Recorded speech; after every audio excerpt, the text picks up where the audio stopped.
Alright guys, so you can see that my background is different. I've moved, that's right, I'm no longer in the United States, I'm back in Canada, and as I was moving, I realized that I need to move all my Blu-rays. So that's what I'm doing, I'm going through all my Blu-rays, I'm going to talk about it. My audio is going to suck, my camera is going to suck, I apologize. I just need to do this, it's therapeutic, I'm under the stress of moving, and I just want to talk to a camera. Let me be. Yeah, and this isn't going to be edited. It's going to be a one take. I feel like I like these kind of videos, just people going through their Blu-ray collection and talking about their Blu-rays. Anyway, let's just get started. These are all random, by the way, which adds to the excitement. First one I got here is The Dark Knight Rises. I don't hate this movie as much as most people. I think it's okay. I watch ranking lists, and they always list Batman v Superman over this movie, and I'm like, I get it, it's flawed, but there's some really dank moments in this movie. I really hated Marion Cotillard's character, but you know, like that scene where Michael Caine is talking, he was like, I won't let you go through that. That was an awful impression, but this movie has its moments. It's not all shit. And I do like the fact that like the rogues gallery of Batman all comes together at the end of the trilogy, and there's some really cool things. I liked Christian Bale in this movie more so than his performances in The Dark Knight and Batman Begins. I actually like this movie a bit more than Batman Begins. I'm not the biggest Batman Begins nut. I think it gets a little campy when the Batmobile starts jumping on buildings and Kate Holmes is kind of annoying. So yeah, I don't hate that movie as much as most people. Speaking of I don't hate as much as most people, Watchmen. I don't get the hate for Watchmen. Does it fall into Zack Snyder porn category? Yes, it does. And I'm not as attached to the source material. I think I read one of the Watchmen like parts, so I'm not that attached to it. But I watched the director's cut. Here, this is the director's cut, and it's pretty decent. I actually like this movie. It's a commentary on superheroes and how we perceive superheroes. Zack Snyder, he's such an inconsistent director. He'll do something every so often that I'm like, wow, that's brilliant. Like the scene where Dr. Manhattan becomes Dr. Manhattan. You can't look at that and not think like, holy shit. But at the same time, it's like that sex scene where they're playing Hallelujah. You're just like, what was he thinking? He does get a little, he is a little teenager at heart. He's just like, ooh, sex. You know what's a movie that makes me think of that is in his Dawn of the Dead remake. There's like a montage where they're like barricading the mall, and all of a sudden it just cuts to Ty Burrell fucking the shit out of a woman, and it's like the most like unrealistic fuck you'll ever see on film. Yeah, so Zack Snyder is interesting. For every 2 steps forward, he takes 1 step back, but I like him for that. At least it makes for interesting movies, and maybe somewhere down the line they can make a more true Watchmen adaptation. They had the HBO show that had nothing to do with the same Watchmen as the one here in question. But if they did try to make an HBO show that is a bit more gritty, a little bit more dark, and kind of didn't have the Zack Snyderisms, it could happen. I can see that working. I want to see the giant octopus in the sky. Next, Moonraker. I'm not going to talk about it. This is a DVD, by the way. I don't know what it's doing here. I talked about it on my channel already. X-Men Days of Future Past. It feels like I'm going through a lot of superhero movies right now. I actually don't have that many superhero movies on Blu-ray, because I'm not the biggest superhero nut out there. But this one I like a lot. You know, when people were jizzing their pants over Spider-Man No Way Home, I thought immediately of this movie, because this is a movie that kind of does the same thing as Spider-Man No Way Home. It has the new cast interacting with the old cast. But this one was done way, way, way, way better. I love this scene where the young Professor X confronts the older Professor X and says to his face, I don't want your future. That's like a powerful scene, and there were many moments like that in Spider-Man No Way Home that made you reflect. Sure, there was Green Goblin saying, you know what, I'm something of a scientist myself. leaning into the memes. But this movie didn't have to do that because it had a really good story, and story triumphs over everything. And the Quicksilver scene. If I could have time in a bottle. Yeah, I really like this movie. I don't think I have. Oh, yes, I still have it. But this one came with a little booklet with fan art. It also came with a comic, but I must have lost the comic that it came with.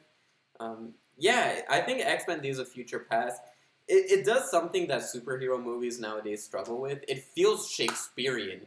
When Michael Fassbender delivers dialogue, it feels like Shakespeare.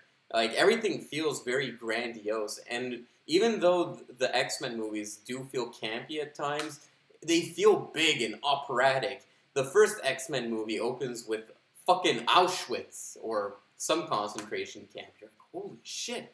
And nowadays, like, I recently watched Doctor Strange 2, which, not good. And nothing about it felt grandiose. Nothing about it felt larger than life. And that's what you watch a superhero movie for. So, alright. Napoleon Dynamite. I like this one because the case, it has like velvet on it, so it's like a fuzzy case. This is a pretty funky Blu-ray. But, Napoleon Dynamite came out around the time where there was like an R-rated comedy boom. And this one was just so weird and awkward, and I like it for that. It feels Wes Anderson-y, but it feels very awkward, and it's a very quotable movie. I think my brother has like a Vote for Pedro shirt, which is pretty funny, but I love the uncle in this movie too, because he might be me in the future. If film doesn't work out, I'm going to be Uncle, I forget his name in this, but he just talks about his high school days as a football player. I used to be able to throw this football over the mountains, That might be me in the future if things don't work out. Oh, Jesus. Well, hopefully I'll have a nice shack to cook steak in. But yeah, I really like Napoleon Dynamite. The director hasn't made that many movies. He made Nacho Libre, which me and my brother really enjoyed Nacho Libre. Encarnacion, diddle-little-loo. Okay. Yeah, I like Nacho Libre. I prefer Napoleon Dynamite, obviously. But it's just a really weird, quirky movie. And it's one of those movies, too, you have to be kind of in on the joke. It'll fly over most people's heads, but if you get it, you're part of a special group of cool people. I feel like that's what Napoleon Dynamite is. I got this one, Repo Man, the Genetic Opera. I haven't seen it. My friend recommended it to me, so I bought it on Blu-ray because it was only like $3. So, yeah, and most of these, by the way, I buy them secondhand because I'm pretty cheap. I buy them secondhand. There's this store chain in New England called Bull Moose. That's where I always used to get them from. Not anymore now that I moved to Toronto, but who knows? I might go collect some Blu-rays there one day. Les Miserables. This is my brother's. I'm not a big Miserables fan. I don't like musicals that go over 88 minutes. Over the weekend, I watched Crybaby with Johnny Depp, which arguably is a musical, but that clocks in at 88 minutes. And John Waters also made Hairspray, and that's like a very tight movie. I don't like these. I always get bored once the other characters, once this girl gets introduced. Amanda Seafood. Once her character gets introduced, or once there's that time gap, I don't like the movie as much anymore. But I really like its gritty style. Obviously, I like Anne Hathaway in it. Russell Crowe is in it. Hugh Jackman is great in it. I love the scene where Sacha Baron Cohen sings Master of the House. That's a pretty sick scene, too.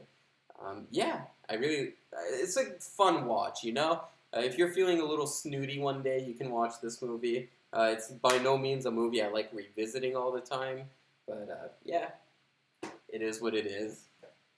It's better than Cats. This is a DVD, but Cool Hand Luke. This was actually given to me by my drama teacher. And there's a little note inside from my drama teacher as well. Yeah. So, Cool Hand Luke, I love Paul Newman. Paul Newman is a class act. There's never going to be another Paul Newman. You just look at his eyes, and it's so captivating. And I was watching the movie The Sting, which is probably my favorite Paul Newman movie. But everyone in that movie has beautiful eyes, Robert Redford, Paul Newman, Quint from Jaws, he's in it. They all have beautiful eyes. Yeah, been a while since I've seen this one. I'm due for a rewatch because I can't really remember stuff about it except that famous line. What we got here is failure to communicate. A Separation, haven't seen it yet. It's on my watch list. There aren't many Blu-rays here that I haven't watched, but I did like one last haul before I left New England, and I picked this one up. So I haven't had time to watch it. This is a DVD, but Children of Heaven. This kind of feels like a Fellini movie, but it takes place in, I don't want to mistake the country, I think it's Iran. But yeah, it's in Iran, and it's about a little boy who lost his shoes, which sounds benign to us North Americans, but in this community, it's not a good thing to lose your shoes because they're not as fortunate as us. But yeah, this is a really tight movie. It's a really good watch, and you feel the atmosphere, and it's like you're watching the world through a kid's eyes. And I like movies that do that. They make you see the world through a kid's eyes. So yeah, I really like this movie. I actually watched it recently for the first time. Won the Oscar for Best Foreign Language Movie. Really, really pleasant movie.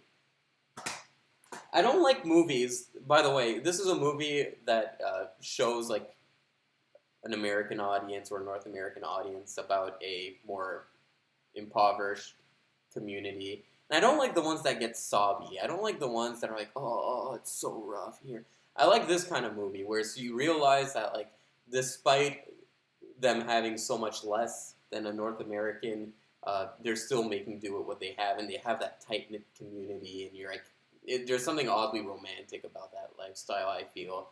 I don't like it when a movie gets too sobby.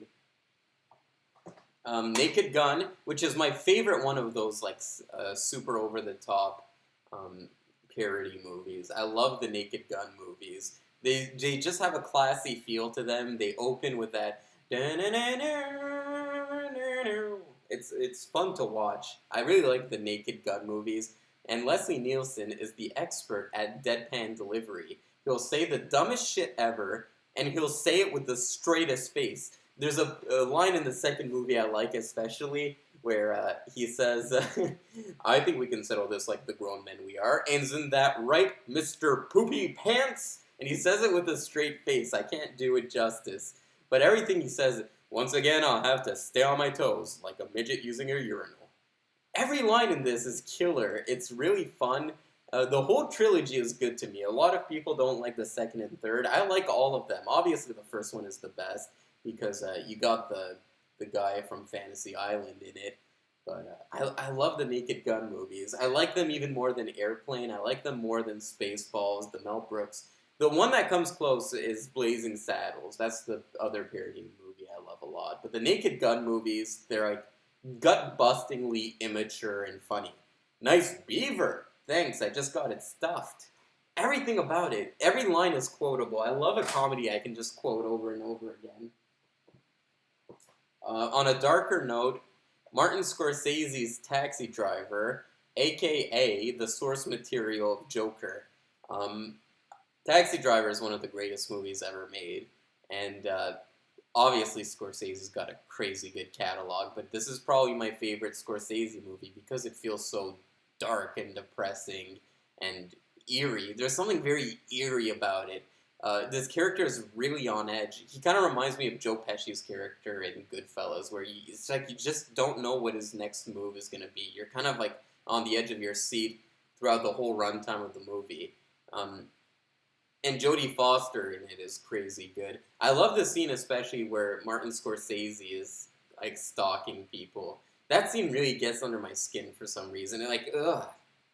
But this whole movie is like a deconstruction of that sleazy slimeball America that was present post-Vietnam. I really like this movie. It's a fabulous watch.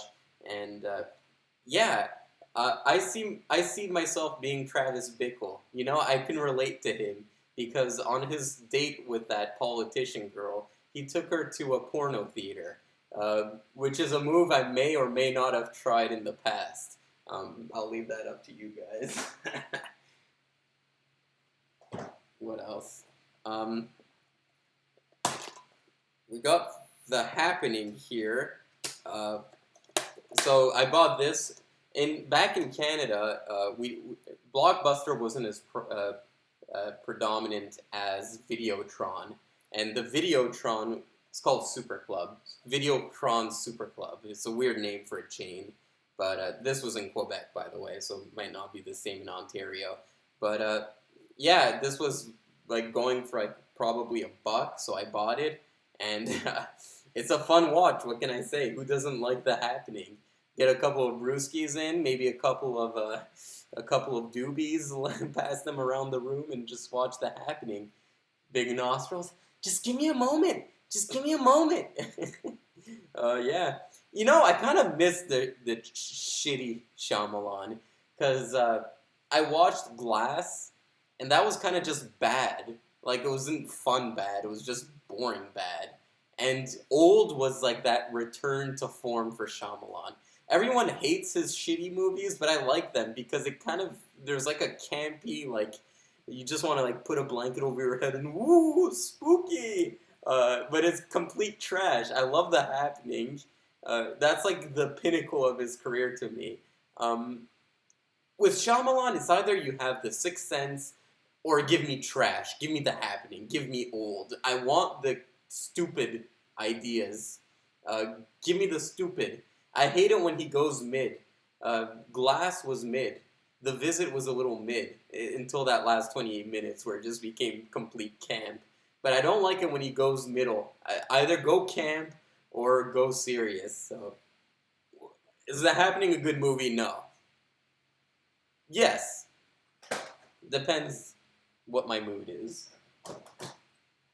Annie Hall, I'm due to rewatch this movie because this was my introduction to Woody Allen, but I'm a big Woody Allen fan and I've seen like a ton of his movies. Not so much his recent stuff. I think I kind of like fell off after Midnight in Paris. Started making like a movie a year. I was like, well, he's always made a movie a year, but they weren't really hitting after Midnight in Paris. But some of my favorite Woody Allens, Hannah and Her Sisters, love that movie. My favorite Woody Allen movie is Sleeper. Love Sleeper, and it's the one that feels a little less Woody Allen-y. Whenever people think of Woody Allen, they think of quirky rom-coms with snappy dialogue. But Sleeper is like a silent movie, but not silent. But it's a very slapsticky comedy. And I like those early Woody Allen movies that were just kind of playful tributes to films prior. But Annie Hall and Manhattan and all of those were kind of along what people generally recognize as Woody Allen's typical style. And it's highly influential. You watch any TV show now, like the Louis C.K. TV show used to be a tribute to that Woody Allen style, and then like Aziz Ansari was doing it, and everyone was doing it, and I feel like everyone's ripping off Woody Allen. Yeah, Annie Hall is probably one of his better films. I need to rewatch it. I love Manhattan a lot too. I need a list of his movies just to refresh my memory. What's the one he did that's like him going through historical moments? Fuck, I can't remember the name, but that one was good too. Amadeus. Amadeus is, I've talked about on my channel to death, but Amadeus is really good. If you haven't watched Amadeus, it's the quintessential musical biopic. What are you doing? Just go watch it. It's a fabulous movie. I love Salieri. I love the scene. My favorite scene of the movie, it's a scene where, guys, if you study film, this is a scene that does not require dialogue to inform you what the characters are going through. It's a scene where Mozart is conducting music, and he's conducting the music like this, and then we just look over at Salieri, and he's just like that. Perfect. Tells you everything you need to know about the two characters. That's my... And you know what? It's one of the few times the Oscars got it right. It won Best Picture, so... This is a double Blu-ray. It's got El Mariachi, and it's got Desperado. Now, I don't like El Mariachi. I love the story of El Mariachi. Actually, I got it right here. One sec. I got this book here, which I really liked. And it's basically a journal of Robert Rodriguez as he was making El Mariachi. And it's a movie that only cost $7,000. It was more than that, but whatever. So yeah, he made this movie El Mariachi for $7,000, and As a guy who loves film, I always like an underdog story. So I do like El Mariachi for its underdog story, and like I kind of watch it to like see what was going through his head, how they filmed this scene, and I like hearing the story behind several shots, like that turtle crawling across the road. That was like complete coincidence, but yeah, I do like El Mariachi a lot, but for that reason, not as much as a movie. But Desperado is a fun time. It's a great movie, Desperado. If you haven't seen Desperado, Salma Hayek is in it. Quentin Tarantino shows up in it. Steve Buscemi. It's a really that bar fight is complete chaos. I love that bar fight. Let me just put this book back. All right, next. Put that away. Mr. Nobody. This is my brother's movie. I don't really have any sentimental attachment to it. I've seen it once, and I was like, eh. So not my kind of movie. My brother really likes. Me and my brother, we have really different taste in movies. I like the more fun movies, and my brother likes the more cerebral movies. Like my brother loves Christopher Nolan, and when I watch Christopher Nolan, I'm just like, yeah, it's fine, but it doesn't really connect with me. My brother kind of looks at movies for some interesting ideas and philosophies and concepts, whereas I kind of watch it more for like the emotional element to it. Even in our choices of horror movies, like I love the Evil Dead movies, Evil Dead 2 and Army of Darkness especially. But my brother doesn't go for that. He actually like really hates horror comedy. So we have very different tastes in movies, but every so often we'll agree on a movie. Uh, the Deer Hunter, Mao, Mao. That's my impression of the Deer Hunter. It's been a while since I've seen this one. I remember being very bored with the first half of this movie that kind of takes place on this wedding, and I didn't like that. But I've listened to like many interviews. I think one was with Quentin Tarantino actually, where he talks about why it was necessary for it to be that long, and it kind of makes sense to me now why that first half is so long. Because when you watch it, you just want to see them play Russian roulette. But given that context, I want to revisit this movie. Uh, that said, I definitely don't think it's the best Vietnam War movie. I prefer Platoon. I think Platoon is one of the best Vietnam War movies, and obviously you got Oliver Stone directing that movie, and he's a very politically minded person. But I think the best one is by far Apocalypse Now, and I do prefer Full Metal Jacket over this one too. So yeah, but there's Vietnam lends itself well to film just because of how traumatic a war it was. But it's not my go-to Vietnam War movie. I do think it's a good movie, like obviously. But yeah, The Way Way Back. This is my brother's as well, so I don't have too much to say about it. I actually can't really remember it all that well. I saw it in cinemas when it came out. Boogie Nights, now that's my movie. That's my kind of movie. Hey, what you doing over there, huh? I see my name in blue neon outline. It says Dirk Diggler. It's such a fun time, this movie. I love Burt Reynolds in it. Burt Reynolds is the best part in it. Roller Girl, all the characters are fun. Whenever I pop this movie in, it feels like I'm just hanging out with friends. I love Mark Wahlberg in it. I love John C. Reilly in it. Philip Seymour Hoffman is a little creep in it. It's just a fun movie. Is it my favorite PTA movie? It's really hard to compare PTA movies because he's got Boogie Nights, which is like just a fun time. And then you have like The Master, that's like a super heady movie. And I think The Master is my favorite PTA movie, but this would be a close second. But it's like you can't really compare them. Uh, I love the scene where they go to Alfred Molina's house and he's just shooting firecrackers, and yeah, it's like you're watching a fun time.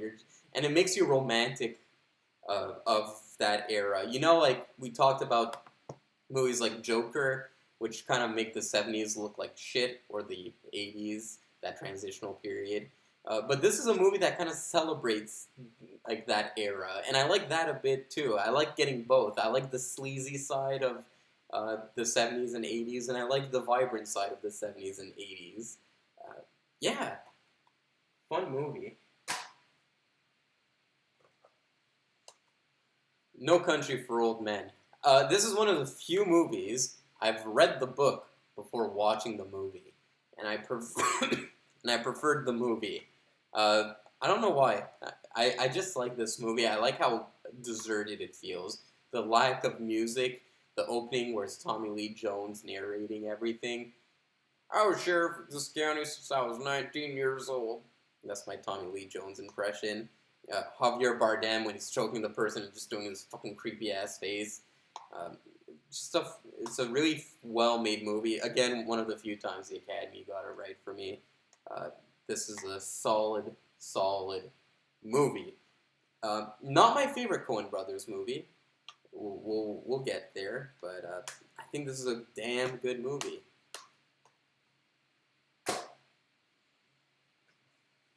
The Dark Knight. Now I'm gonna say something that's really unpopular. I'm not the biggest Dark Knight nut ever. I like the movie enough. I enjoy it. I think the problem with me when it comes to The Dark Knight is that Christopher Nolan is so cold, and he's got good ideas in his head, but he lacks like that emotional core. And I don't really feel attached to Christian Bale's Batman in this movie. I feel more so attached to him when it comes to The Dark Knight Rises, but up until that, I didn't really care for his Batman portrayal. But let me just close my window. There's a lot of noise going on. There we go. Yeah, and I just find the movie cold. I feel it's like Joker's arc stops abruptly, which of course was because of Heath Ledger's death. But there's some great action moments in this movie. I like the fight where Morgan Freeman is like a submarine, Mr. Wayne, like a submarine. He's telling him where to go because of the sonar.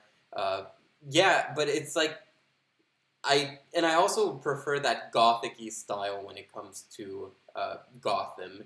The word is Gotham. You would expect it to be gothic, and that's something I liked a lot about the Tim Burton movies compared to the Christopher Nolan movies. But the Batman franchise is a lot like James Bond to me, where it's like whenever someone directs a movie, I can't wait to see what they bring to it. So on the one hand, you'll get an interpretation from Christopher Nolan that's a lot more settled in reality, which isn't really my cup of tea when it comes to Batman.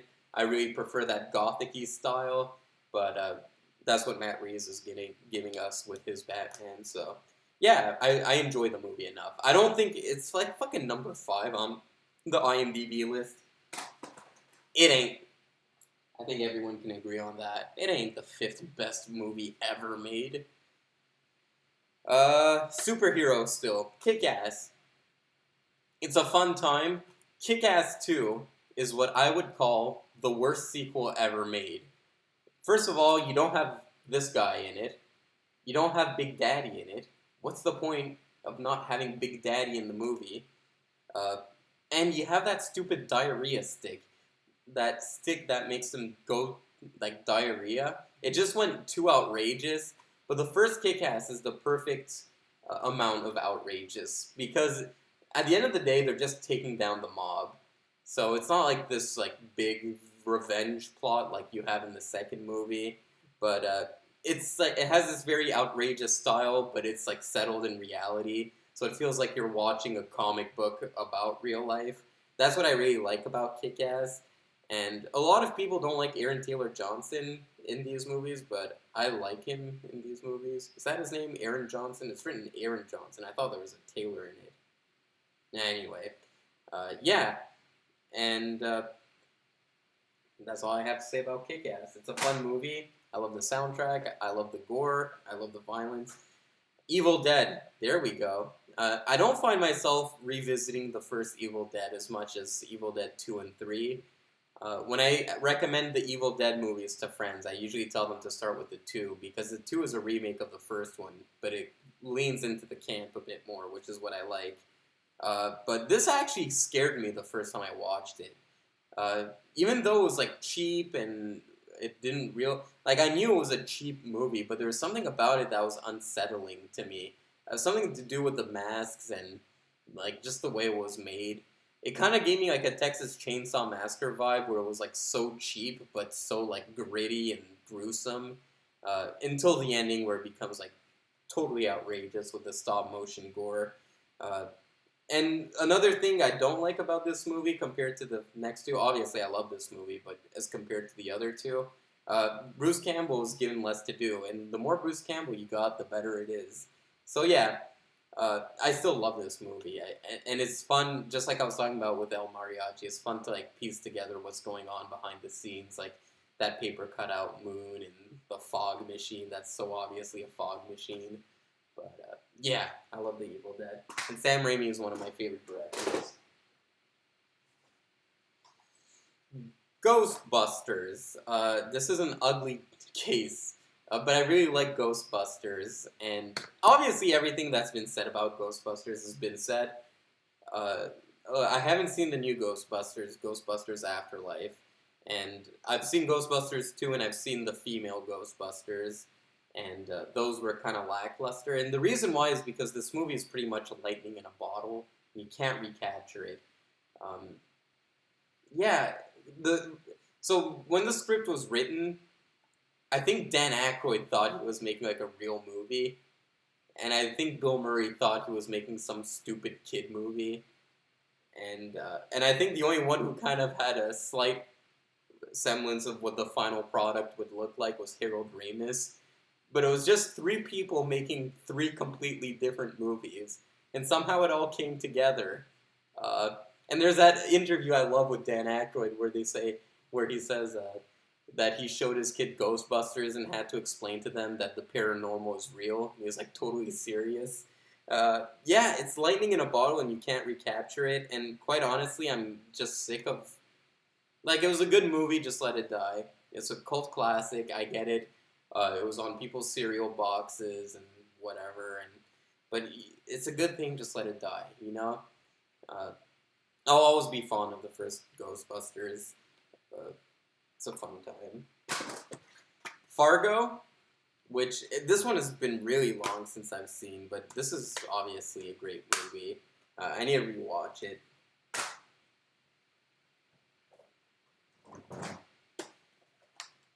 The Andromeda Strain. Okay, here's the funny thing about the Andromeda Strain. So for those of you who don't know the Andromeda Strain, it's about people who die suddenly because of an alien virus.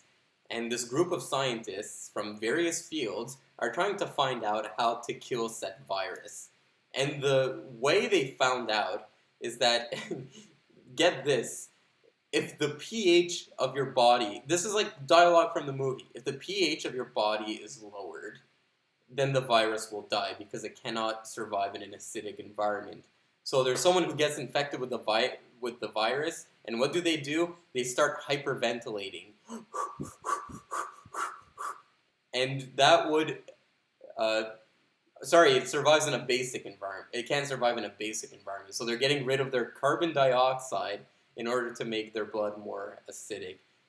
Basic. Oh my god. It's getting late, folks. But anyway, it's a very scientific way to get rid of a virus. And I just remember thinking, you know what? Sci-fi used to be for nerds. It used to be for people like me who like science.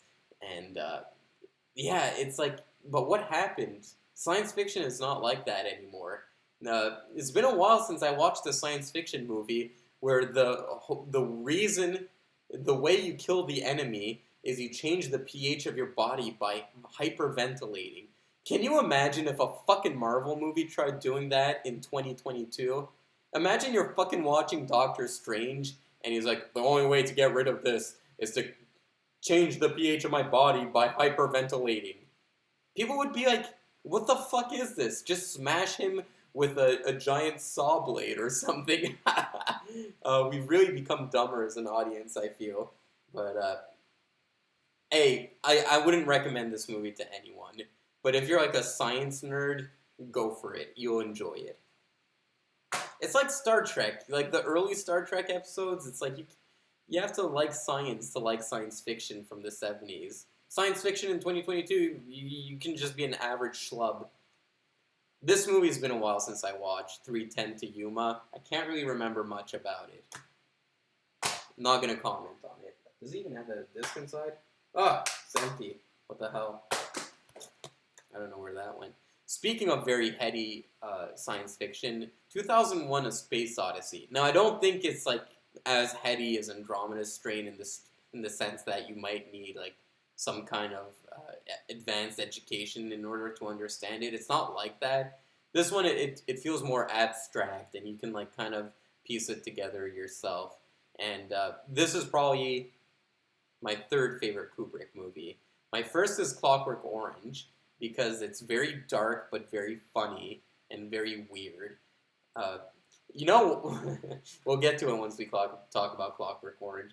But yeah, 2001, it's a perfect movie, and you like that ape sequence at the beginning. I love that so much, and it's like I remember I was taking a class, and the teacher was talking to the class, and he says, "You know, you guys you use the word epic all the time. Oh, that was epic.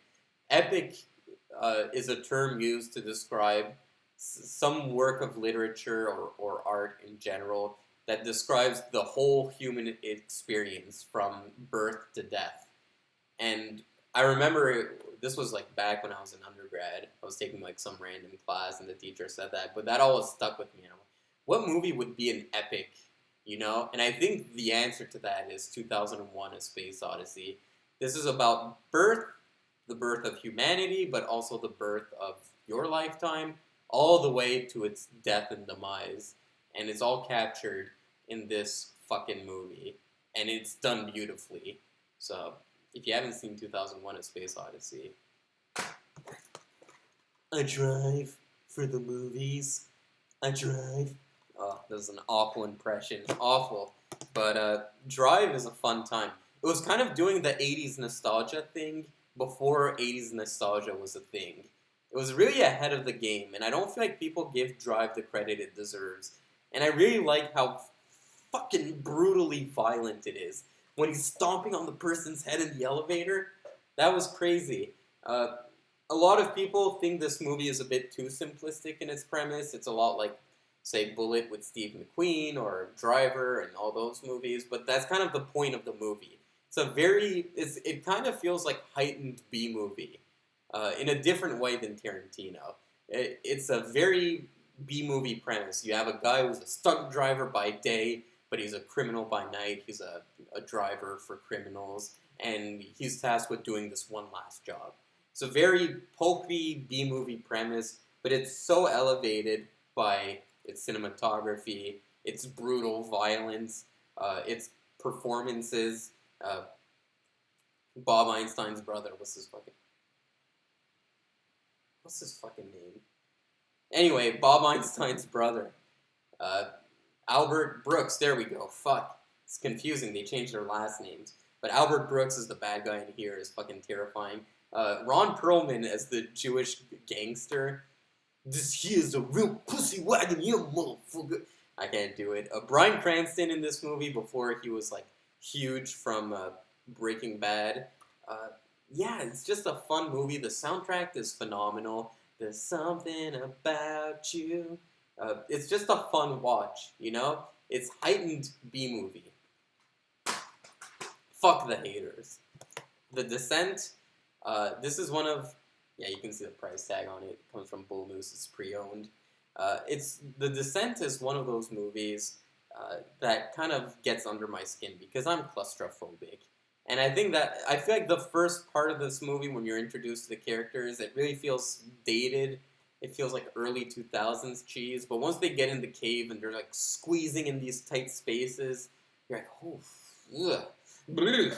You know, it's like not. And then you have to think like, there's so much of the world that's unexplored. You know, so much of the ocean is unexplored, and who knows? There might be some like humanoid creature living in a cave that's kind of like a morad, but it's kind of human at the same time. Like, who knows? Why are we the only intelligent life forms? Maybe there's some intelligent life forms that are in undiscovered places of the earth. And that's what I liked about this movie. I like that heady premise. And it kind of confuses me how many endings there are to this movie. I can't even, and because of that, I remember the ending where it just zooms out and we like see the whole maze that this person got themselves into.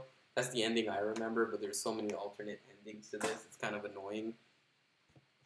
Here we got, it's kind of a funny story. Again, my brothers, I have zero record, and the disc is not even in there. Oh, you remember I was talking about X-Men Days of Past, Future Past, and there was a comic in it? Here's the comic. It must have slipped out, but there's a little Uncanny X-Men comic in it. So it's pretty cool for Blu-ray. Seven Samurai. Uh, I really like this director, Akira Kurosawa. My favorite movie of his is not Seven Samurai, it's Ran. I think Ran is his magnum opus, but Seven Samurai is a good movie too. I need to watch it. My brother was showing me this video game. And it was like a samurai video game. And there's this Akira Kurosawa mode where you can just turn it on at any point in the video game. It becomes like an Akira Kurosawa movie where it just goes in black and white and it becomes like subtitled Japanese instead of English, I guess, which is a pretty cool homage to him. I don't know the name of the video game. I'm not a big gamer, but yeah, Seven Samurai. Not much you can say about it that hasn't been said. The Lighthouse, I've reviewed on my channel, so I'm not going to go into it, but obviously I love it, and I love The Northman. It, I've reviewed on my channel. This is It 2, and I didn't like It 2. It was It Poo. Polyester, I've reviewed on my channel. John Waters, I think, is my favorite director. I just love all of his movies. They're a fun time. You can watch them with anybody. You know, if you have a friend who's very sick and twisted, such as myself, you'd watch Pink Flamingos with them. You'd watch Desperate Living with them. You'd watch Female Trouble with them. But I was with my dad over the weekend, and I wanted to watch a John Waters movie, so we watched Crybaby, and he loved it, because my dad is really romantic of the 1950s. So there's something in it for everyone. And I recommended this to a movie. Blah. I recommended this movie to a friend recently, and he fucking loved it. He's like, this is the you got this guy with a foot fetish going around stomping on people's feet? What the fuck is this movie? It's crazy. It's out there. I love it. Christine, I've reviewed on my channel before. Carrie as well. Alright. Here we go. Pulp Fiction. I have a lot to say about this movie because a lot of people like hating on Tarantino. It's become the cool thing to hate on Tarantino. And I get it. He's full of himself. You watch him in interviews, and you kind of sense like this guy has a pretty big ego. I get it. But the guy knows how to make movies. And not only that, but listen, is he the level of cerebral of a Stanley Kubrick? No. Is he on par with an Akira Kurosawa? No. Federico Fellini? No. Even a Scorsese? I don't think he touches that level. But I'll always be grateful for the great Tarantino because he has such a distinct style, and it's such a cool style that I feel like it was my gateway drug to liking film. And I think a lot of people can say that too, where they'll watch a Tarantino movie. Tarantino was like the director that made me realize that directors existed. Because you used to watch a movie and you would see the people in front of the camera. You would see, like, just the actors. But then you watched Pulp Fiction and Kill Bill and Tarantino's movies and you realize, wait, there's someone behind the camera. That's why I think Pulp Fiction, while I don't think it's the greatest movie ever made, it's a very formative movie for old Pulpster over here. It's kind of my gateway drug movie, so yeah, say what you will about it. This is also a pretty cool Blu-ray. You can like take it out and it's like a little book. You can open it up. I like that. I like it when a Blu-ray gets creative with its design. Avatar. I'm really hyped for Avatar 2. Let me explain. I'm not the biggest Avatar fan. I respect it, but it's not my thing. Technical stuff doesn't really do much for me. Especially when it comes to a computer. I can barely work my OBS right now. But yeah, it just doesn't do much for me. That said, Avatar is it's a good time. But when it comes to James Cameron, think of it this way. James Cameron can always deliver on a sequel. Terminator 2. Fantastic. Aliens. Not my cup of tea, but a lot of people enjoy it. That switch from horror to action just didn't work for me. But that said, it's a good sequel. I can't wait to see what an Avatar sequel would look like. I think James Cameron has something up his sleeve with this one. And if you guys remember, Terminator 2 took a while to come out after Terminator 1, probably for the same reason as why we're waiting for this Avatar sequel for so long. So I'm going to be there opening day for Avatar 2, despite me not liking Avatar 1 as much as most people. And I don't hate it as much as most people. Fucking hipsters. An American Werewolf in London. This is an ugly ass steelbook, by the way. I don't like this steelbook. It feels weird. I don't like it. I was kind of disappointed by this movie the first time I watched it because obviously I knew of the werewolf transformation scene before watching this movie. That was what made me want to watch the movie. It's like, holy shit, the makeup and that visual effects in here are crazy. But I watched the movie and there wasn't much of that. That was like basically the only thing. And I was really confused because there was like that zombie guy going around, like his dead friend kept coming to him, and there wasn't much of a werewolf. And I feel like they blew their whole budget on that transformation scene because every time you see the werewolf again, it feels like someone with a puppy like, woo! Yeah, but I need to give this one another try. I feel like I'll like it now that I know what I'm getting into. You know, the first time I watched it, I didn't even realize it was supposed to be a comedy. Like, I knew there was some funny moments to it, but I was like, what am I watching? Is this really the movie with that terrifying transformation sequence? And I wish that transformation sequence was a surprise to me, because I went into it having seen that sequence. But I'll give it another shot in its entirety. I like John Landis as a director, by the way. Quite a disgusting human being, and his son is pretty annoying too. Yeah, like that whole Twilight Zone thing was kind of, and the way he got away with it, scot-free, I don't know, something about that guy. But directors, I usually separate the art from the artist because I don't have to see their face on camera. Kill Bill 1, one of the greatest action movies ever made. There's never a dull moment with Kill Bill Volume 1. I love how when someone's head gets chopped off, it's like a sprinkler. Yeah, and it's like I said, it's like, I feel like Tarantino is like a hip-hop artist, where he'll take some elements of music he likes, puts it into one song, and then samples it and creates a new work of art with those samples. A lot of people say his style is derivative. I don't feel that. I feel like he's sampling stuff. And that's all what art is you grow up with a certain thing or you like a certain thing and you try to put your own spin on it. I don't think his style is derivative. A lot of people criticize him for that. I don't agree. This I reviewed on my channel, the McPherson tape, UFO abduction. Bad Grandpa, listen, I just like this shit. Let me be. I know society tells me that this isn't a good movie. It's a fun movie. It's Bad Grandpa. Look at the cover. The kid's getting a wedgie. I love the scene where he diarrheas on the wall. I like it. Let me be. Snooty critics. The Witch.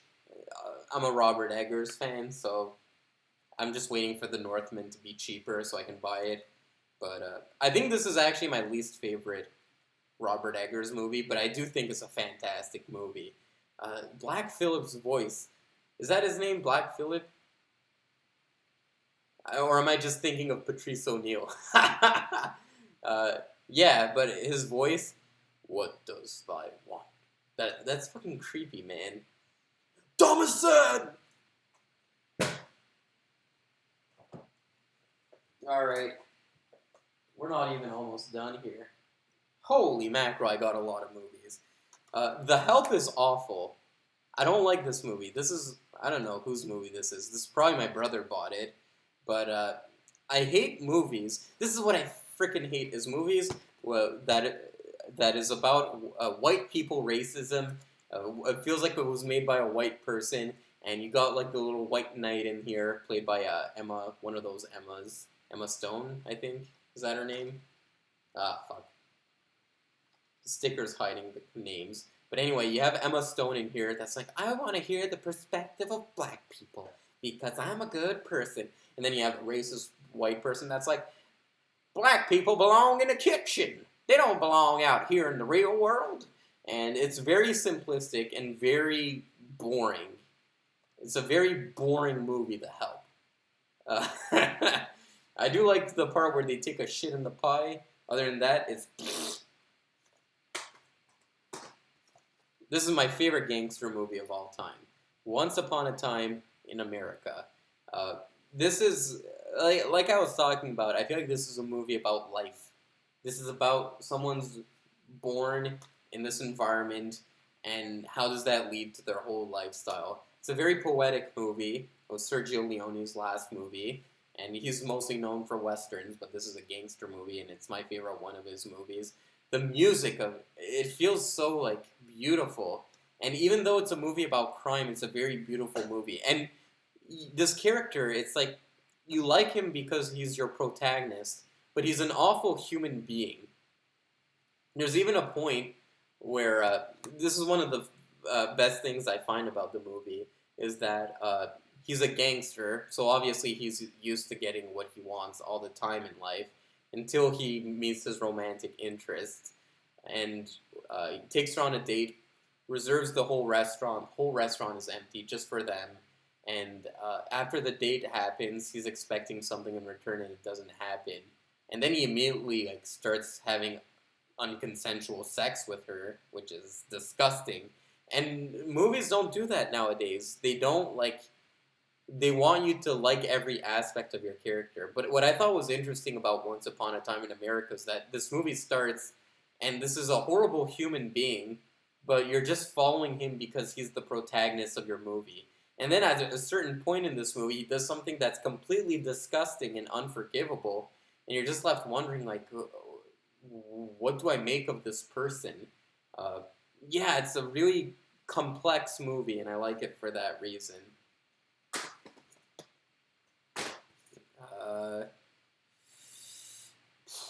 I got Scorsese shorts here. I haven't seen them. I want to make a video about them, though, so I won't say much. The Godfather. Now, I feel like The Godfather... I watched Once Upon a Time in America before watching The Godfather Part 2, and it kind of has that same premise of, this older America and this gangster is trying to rise through the ranks. I felt like Once Upon a Time in America was the same thing as Godfather 2, but I thought Once Upon a Time in America did it better, in my opinion. I'm not the biggest Godfather 2 nut. I love the Godfather 1, though. Yeah. I love the scene where Marlon Brando has oranges in his mouth, and he's just going around and then he dies. That's a fucking... I don't know... That got under my skin for some reason. Depressed Bill Murray, Lost in Translation. Speaking of Coppolas, is it safe to say Sofia Coppola may be a one-hit wonder? I think so. By the way, I'm really excited for the adult, not Roman Coppola, Francis Ford Coppola's next movie. For those of you who don't know, Francis Ford Coppola is tired with Marvel movies, and he's taking his own money to make a big blockbuster movie about Rome. And he's taking off his wine money to make it. Now, Francis Ford Coppola has made nothing but garbage since arguably Bram Stoker's Dracula. So will it be good? I don't know, but I'll be there for it. Also coming out of retirement is Dario Argento. I don't know if his movie came out yet, but yeah, as for this one, a fantastic movie. I didn't talk much about it, though. Back to the Future. Don't remake it. It's one of the few 80s properties left that hasn't been remade. I did a parody of it on my channel as well, where I pretended it was like a female Back to the Future, and they sneak into the Wuhan lab and stop COVID from happening, and then John Cena shows up. That's on my channel. You can look it up. It was just me toying around with my editing software. But yeah, this is a good movie. Iconic score by Alan Silvestri. And yeah, I feel like Robert Zemeckis is an underrated director. A lot of people call him Spielberg light. I don't agree. He's good in his own regards. Not my favorite Zemeckis movie. We'll get to that later. Oh my god. Chinatown. Uh, I actually haven't seen this Blu-ray yet, but I've seen the movie before, obviously. Uh, is it my favorite Roman Polanski movie? Second favorite, I would say. My favorite is Repulsion. He has so many crazy good movies. Le Locataire. What else? Ninth Gate? Nah, that one sucked. I didn't like Ninth Gate. But he's got so many good movies. Rosemary's Baby, obviously. How can I forget that? But that twist in Chinatown, and the way that ending was done, and that final line of Jake, it's Chinatown. I can't remember what the words were exactly. Uh, yeah, it's just, and it's a nice twist on film noir. And I like that Chinatown environment. I haven't seen the sequel, Tale of Two Jakes. I haven't seen that one, but I hear it's not good. But that Chinatown, it's like a solid noir movie. It's like the perfect noir movie. Uh, yeah, there's this video game called LA Noir, and they were gonna make a sequel to it. And I didn't play LA Noir, my brother did, but I was like really hyped for the sequel because it was basically Chinatown, the video game. It was called The Whore of the Orient. Uh, yeah, I would have played it if it came out just because I'm such a fan of Chinatown. Yeah, and I was reading a screenwriting book, Sid Field. Uh, the book is just called Screenplay, and he references Chinatown a lot in it. So it led me to read Chinatown, the screenplay itself, and yeah, obviously that's what led to my really deeper enjoyment of it. So if you haven't read Screenplay by Sid Field, read it and then watch the movie Chinatown. Blade Runner 2049, a lot of people say this supersedes Blade Runner. It doesn't. I think the bigger problem I have with Blade Runner 2049 is that there's a lot of desert landscapes, and that's not what Blade Runner is to me. I kind of like that urban lookingness to it, and there's like Chinese billboards everywhere. The first movie opens with Harrison Ford eating ramen, and it's just like a blending of every culture in this big metropolis. Yeah, I like that, and I feel like this movie lacked it. But that said, the Elvis sequence in here is crazy good. I love that Elvis part in the movie. Yeah, good movie. I need to rewatch it. It's definitely not as good as the original. And uh, apparently, they wanted David Bowie to be the antagonist of this movie. And he died, unfortunately, so we were left with Jared Leto. Very unfortunate. But I feel like I would have enjoyed this movie more if David Bowie was in it. He has that weird androgynous flair that I think Jared Leto was going for, but missed the mark a bit on. The Ghost and Mr. Chicken. This is a childhood movie of my dad's, and I bought it on Blu-ray, but I haven't seen it yet. Same with Gambit. I did a last-minute Blu-ray haul before I moved from New England because the Blu-rays there are cheap.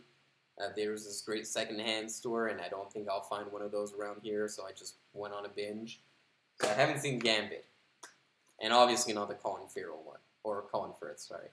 Uncut Gems, great movie. I have a friend, and this movie reminds me of that friend. In 20 years, my friend is going to be Adam Sandler in this movie. Yeah, it's just a fun movie. What I like about these directors, by the way, is their casting is just outrageous. This movie stars Adam Sandler, Kevin Garnett, Lakeith Stanfield, who I think is like probably one of the best actors working right now. The Weeknd is in this movie. And the girl from Idina Menzel, Adele Dazeem, is in this movie. And Adam Sandler. It's like weird casting, but it works in this movie. And it just has such a cool style to it. It's anxiety-inducing. Like, people picking up phones and, like, hanging them up and picking up phones and what? Like, 20 conversations going on at once. It gives you anxiety. I really like Uncut Gems. Uncut Gems. Alright. My favorite Francis Ford Coppola movie, Apocalypse Now. It's so beautiful, this movie, especially on Blu-ray. If you don't have this on Blu-ray, and I love this steelbook, by the way. I was bitching about the American Werewolf in London steelbook. This feels like a steelbook, and you have Marlon Brando on the cover like this. You know, I'm looking for artwork for my new apartment, and there's this. Go look it up, guys. There's this beautiful poster of the Thailand version of Apocalypse Now. Just look up poster Apocalypse Now Thailand. It's such a beautiful poster, and I want it in my apartment. I just don't know how to upscale it. If anyone knows, please let me know. But yeah, this is one of the greatest movies ever made. Definitely in my top 3 ever made. It's a movie about life. I keep saying that. It's starting to lose its meaning. Fear and Loathing in Las Vegas is another one of my favorite movies because it's just so weird and outrageous. And I like practical effects, and this has got many of them. I love the scene where they're going to the war on drugs speech, and they're all giggling throughout, like, marijuana! This thing is called a roach because it resembles a cockroach, and they're just like... And a lot of people think it's a little one note because the whole movie is them on drugs, but I like that.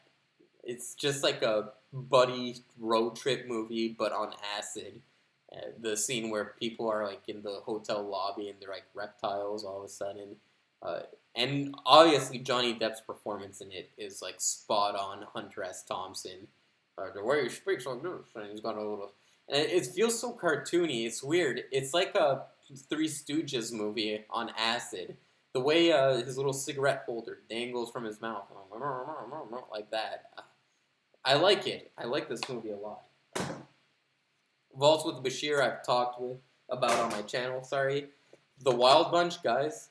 I haven't seen The Wild Bunch. My bad. I'll get to it as soon as possible.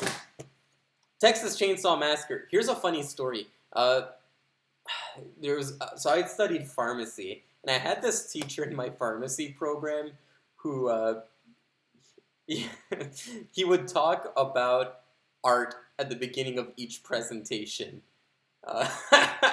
It sounds stupid, but he say we're talking about I don't know, blood disorders.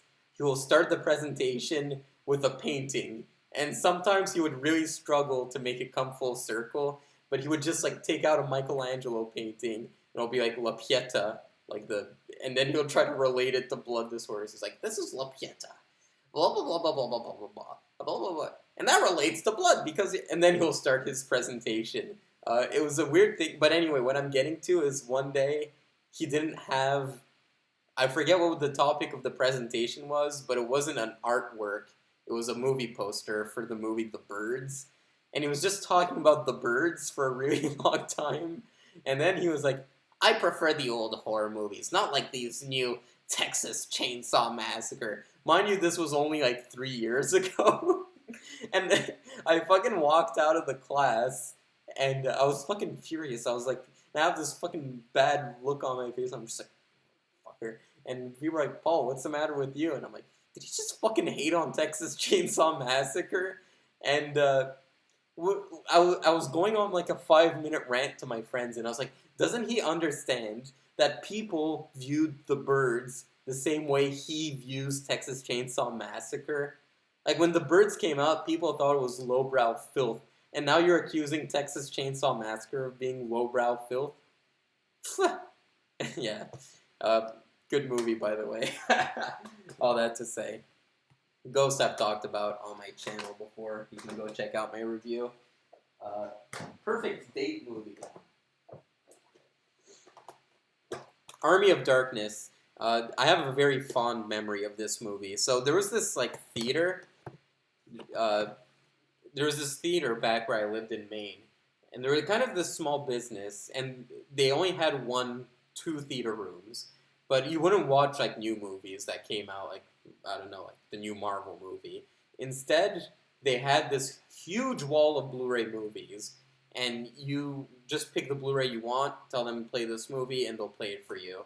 And they had every movie you can possibly think of. And my friends let me pick the movie. And my friends hate it when I pick the movie because I'll always pick something that's super pretentious. And I get it. I'm sorry. I'm a nerd. But one day I was like, guys, please trust me. You'll love Army of Darkness. And not gonna lie, we might have been on some illicit substances as well. Well, they're not illicit anymore, marijuana. But anyway, so we're watching this movie, and it was such a fun time. It's so goofy, it's so fun. You have evil Ash that's like this. Oh, we need to get them.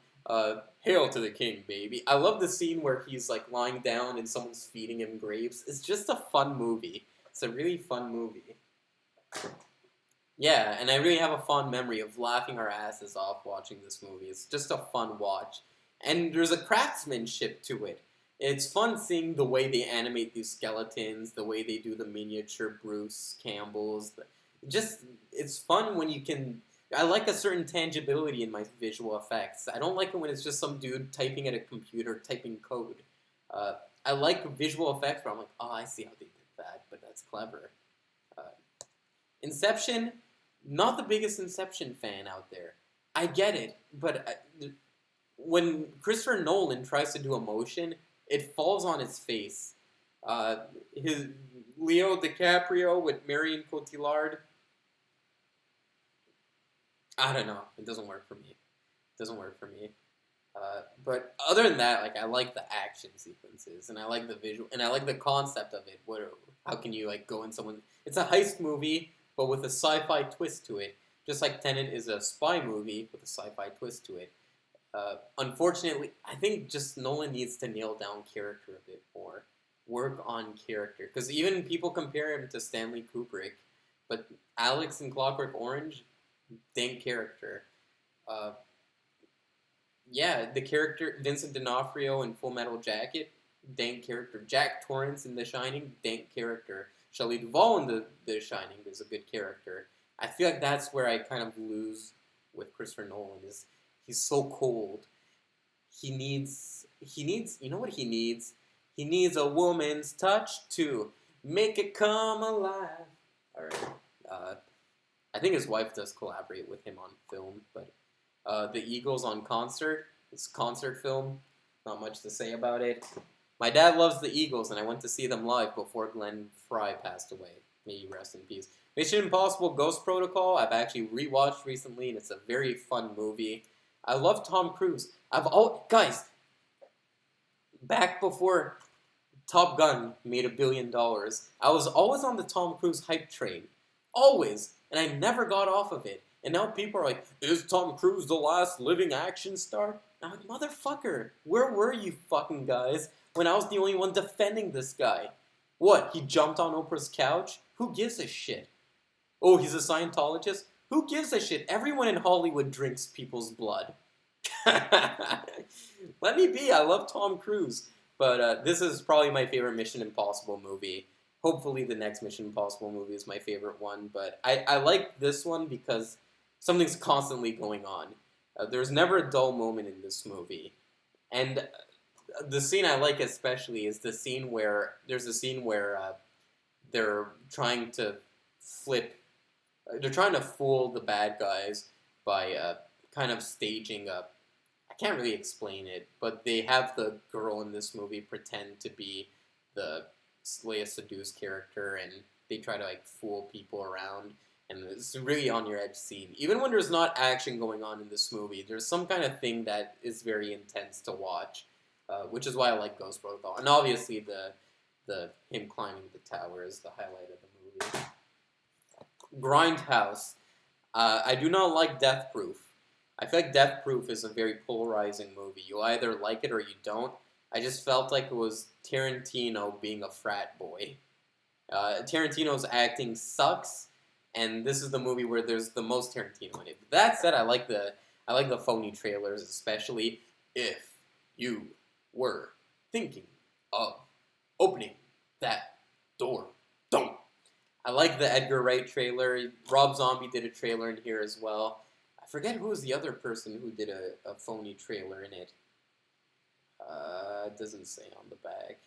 Werewolf Women of the SS. Don't. Oh, and yeah, Eli Roth did Thanksgiving. I like those phony trailers in it. I didn't witness this in the cinemas, unfortunately. I was too young, but I really wish I did. And I like Planet Terror for what it is. Is it the best movie? No. I love the line. The girl loses her leg and she says, "I'll never become a stand-up comedian." Uh, yeah. I know what Tarantino is going for because his felt more like a B movie than Robert Rodriguez's, but it's like you have to like modernize it to a certain extent because like I was like the last shitty B movie I watched probably was Grizzly with Christopher George, and I don't want to rewatch that. And Tarantino successfully recreated a shitty B movie. You know what I mean?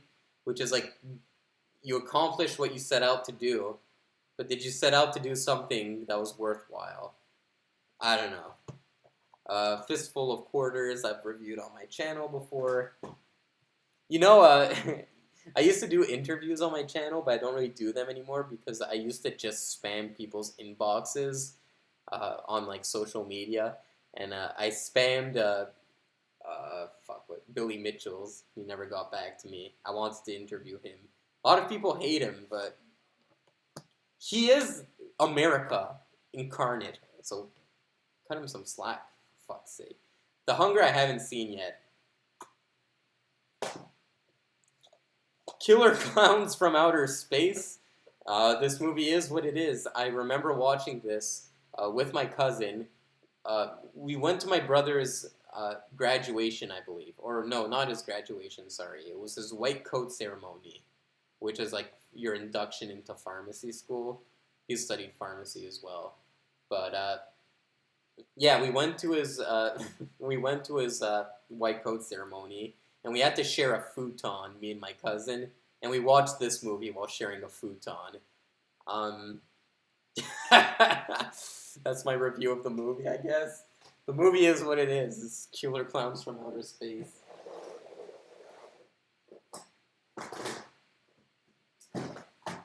The Shining I've reviewed. Sexy Beast, one of the greatest heist movies ever made, and my favorite Ben Kingsley performance. Kingsley, not Kinsey. That's the sex doctor guy. But yeah, I really like this movie, Sexy Beast. It's directed by the guy who made Under the Skin, I think. Glazer is his name, Jonathan Glazer. Yeah, he directed this movie, and I remember thinking, like, because I saw Under the Skin first, and I remember thinking Sexy Beast must be along.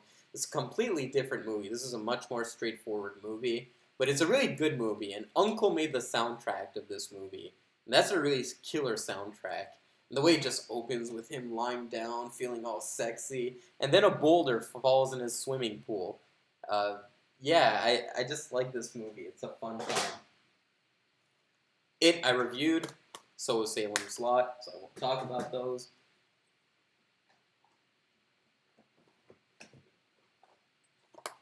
Yes, so I was just talking about this with my brother, but Gone Girl. There was something oddly prophetic about Gone Girl, because it was a movie about how, first of all, it's not always women that are the victims of domestic abuse. Sometimes the man can be a victim of domestic abuse, and it's also a movie about how the media can spin a narrative.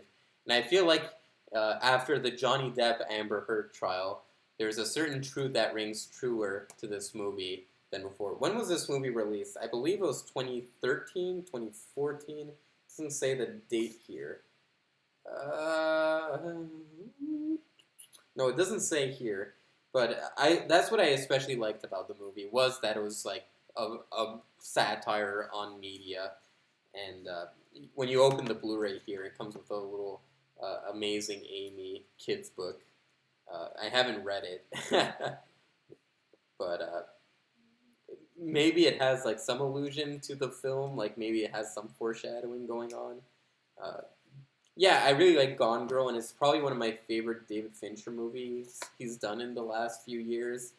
And I don't usually, like, I'm kind of sick of David Fincher doing crime movies, because Fight Club wasn't really a crime movie, but I feel like lately he's been doing nothing, Mank aside, but it was nothing but crime movies for a while. It was like Gone Girl, Girl with the Dragon Tattoo, and I just wanted him to do something different, but when he made this movie, I was like, holy shit, this is a fantastic movie, and I think Ben Affleck really works in it, which a lot of people don't like his acting, but High Plains Drifter. This is the same thing I'm talking about when I was talking about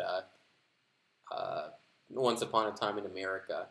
This movie opens and Clint Eastwood just rapes a woman, and you're like, holy, what the fuck? Like, I was watching this with my roommate. My roommate walked in on me. He was like, I'll watch the first 10 minutes of this flick. And then we witness one of America's icons, Sir Clint Eastwood, rape a woman, and you're just like, well, that happened. The 70s, they like their anti-heroes. They like their anti-heroes. This was actually recommended to me by a YouTube friend of mine, Pure Hangout. Go check out his channel. But, yeah, it's not my favorite. This is actually one of the... I think it's Clint Eastwood's first movie he's directed. And I feel like there's kind of lacking that Sergio Leone flair to it. It feels very dry and empty. But it was okay for a one-time watch. I wasn't disappointed. I drink your milkshake. There Will Be Blood. Like I said, I like Boogie Nights and I like The Master, but There Will Be Blood is like close behind them. This is a really good movie about greed, just a guy's pursuit for greed. Yeah, I like it a lot. I'm due for a rewatch. I haven't seen it in a while. Kingsman, I'm not the biggest Kingsman fan. A lot of people like this movie. I feel like it's a bit too cartoony. The CG is a little too wonky. People talk about the Colin Firth action sequence in there. It was fabulous, obviously, but other than that, it's not one of those movies I gravitate towards. And I've always told myself I'm going to rewatch this movie at a certain point. It's still in the packaging. But I feel like I respect this movie because it's an original crowd pleaser. I feel like if I were to sit down and introduce this movie to a couple of friends, they would enjoy it. I love Sam Jackson in it. These are some damn good cheeseburgers. Like, he's lisping throughout the whole movie. And I do like the mythology this movie creates. I think it's mostly that third act that kind of falls apart. I do like the ending, like the very ending where he has anal sex. Yeah. I think the director, his name is Matthew Vaughn. I almost said Vince Vaughn. Matthew Vaughn. He has a problem when it comes to CGI. His CG is very cartoony. And I don't know if that's an intentional decision. Like, I remember in X-Men First Class, that's one of the things I didn't like. The CG was just a little too cartoony. And that was the same thing for this movie, where people are like, well, it's meant to be cartoony. It's like it's a comic book movie, but I don't feel like that's an excuse to me. Yeah. Nonetheless, there's some decent moments in this movie. These aren't Blu-rays. Some Like It Hot. Back when cross-dressing was more acceptable. This is a movie with Marilyn Monroe, who Kim Kardashian tore Marilyn Monroe's dress with her thick, fat, fucking artificial ass. She took an item from the Smithsonian and tore it with her large plastic ass. It's getting late, folks. No, I like this movie quite a bit.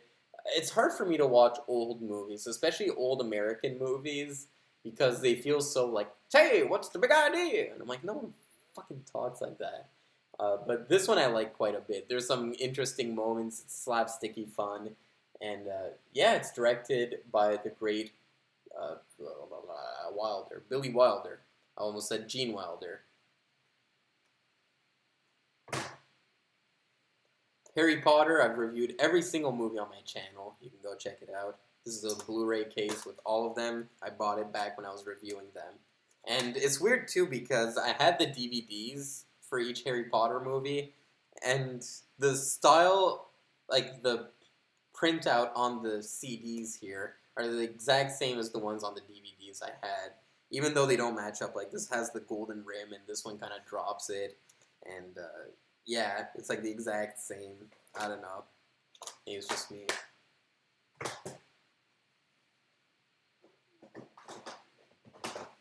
Alright, this isn't a Blu-ray. Doctor Sleep I've reviewed. Upgrade. Um, yeah, this is a fun action movie. It does what it needs to do, and it gets the fuck out. Its runtime isn't too long. It's an hour 40 minutes. It says what it has to say. It has like some cool Black Mirror type premises to it, and then it gets the fuck out. And it has some cool camera tricks. I love how the camera follows. They had a gimbal. They utilized their gimbal. The camera follows the character as he like dodges punches and stuff like that. It was just a fun movie, starring not Tom Hardy. Creature from the Black Lagoon. Uh, I think this is my favorite one of the Universal monster movies. For ironic reasons, it's probably the most outdated one. Seriously, though, I think the best one is Bride of Frankenstein. But when it comes to those Universal movies, I have a tough time with them. They have very short run times, so I can't really get invested. And they're pretty outdated, which is understandable. They're over 100 years old by now. But yeah. And the Ocean Man music video uses clips from this movie. Ocean Man! So this movie always kind of reminded me of SpongeBob. Human Tornado I've reviewed. Let's keep going. 1941 I've reviewed. Pink Flamingos I've reviewed. The Wall I've reviewed. Return to Oz I haven't seen yet. It's on my to-watch list.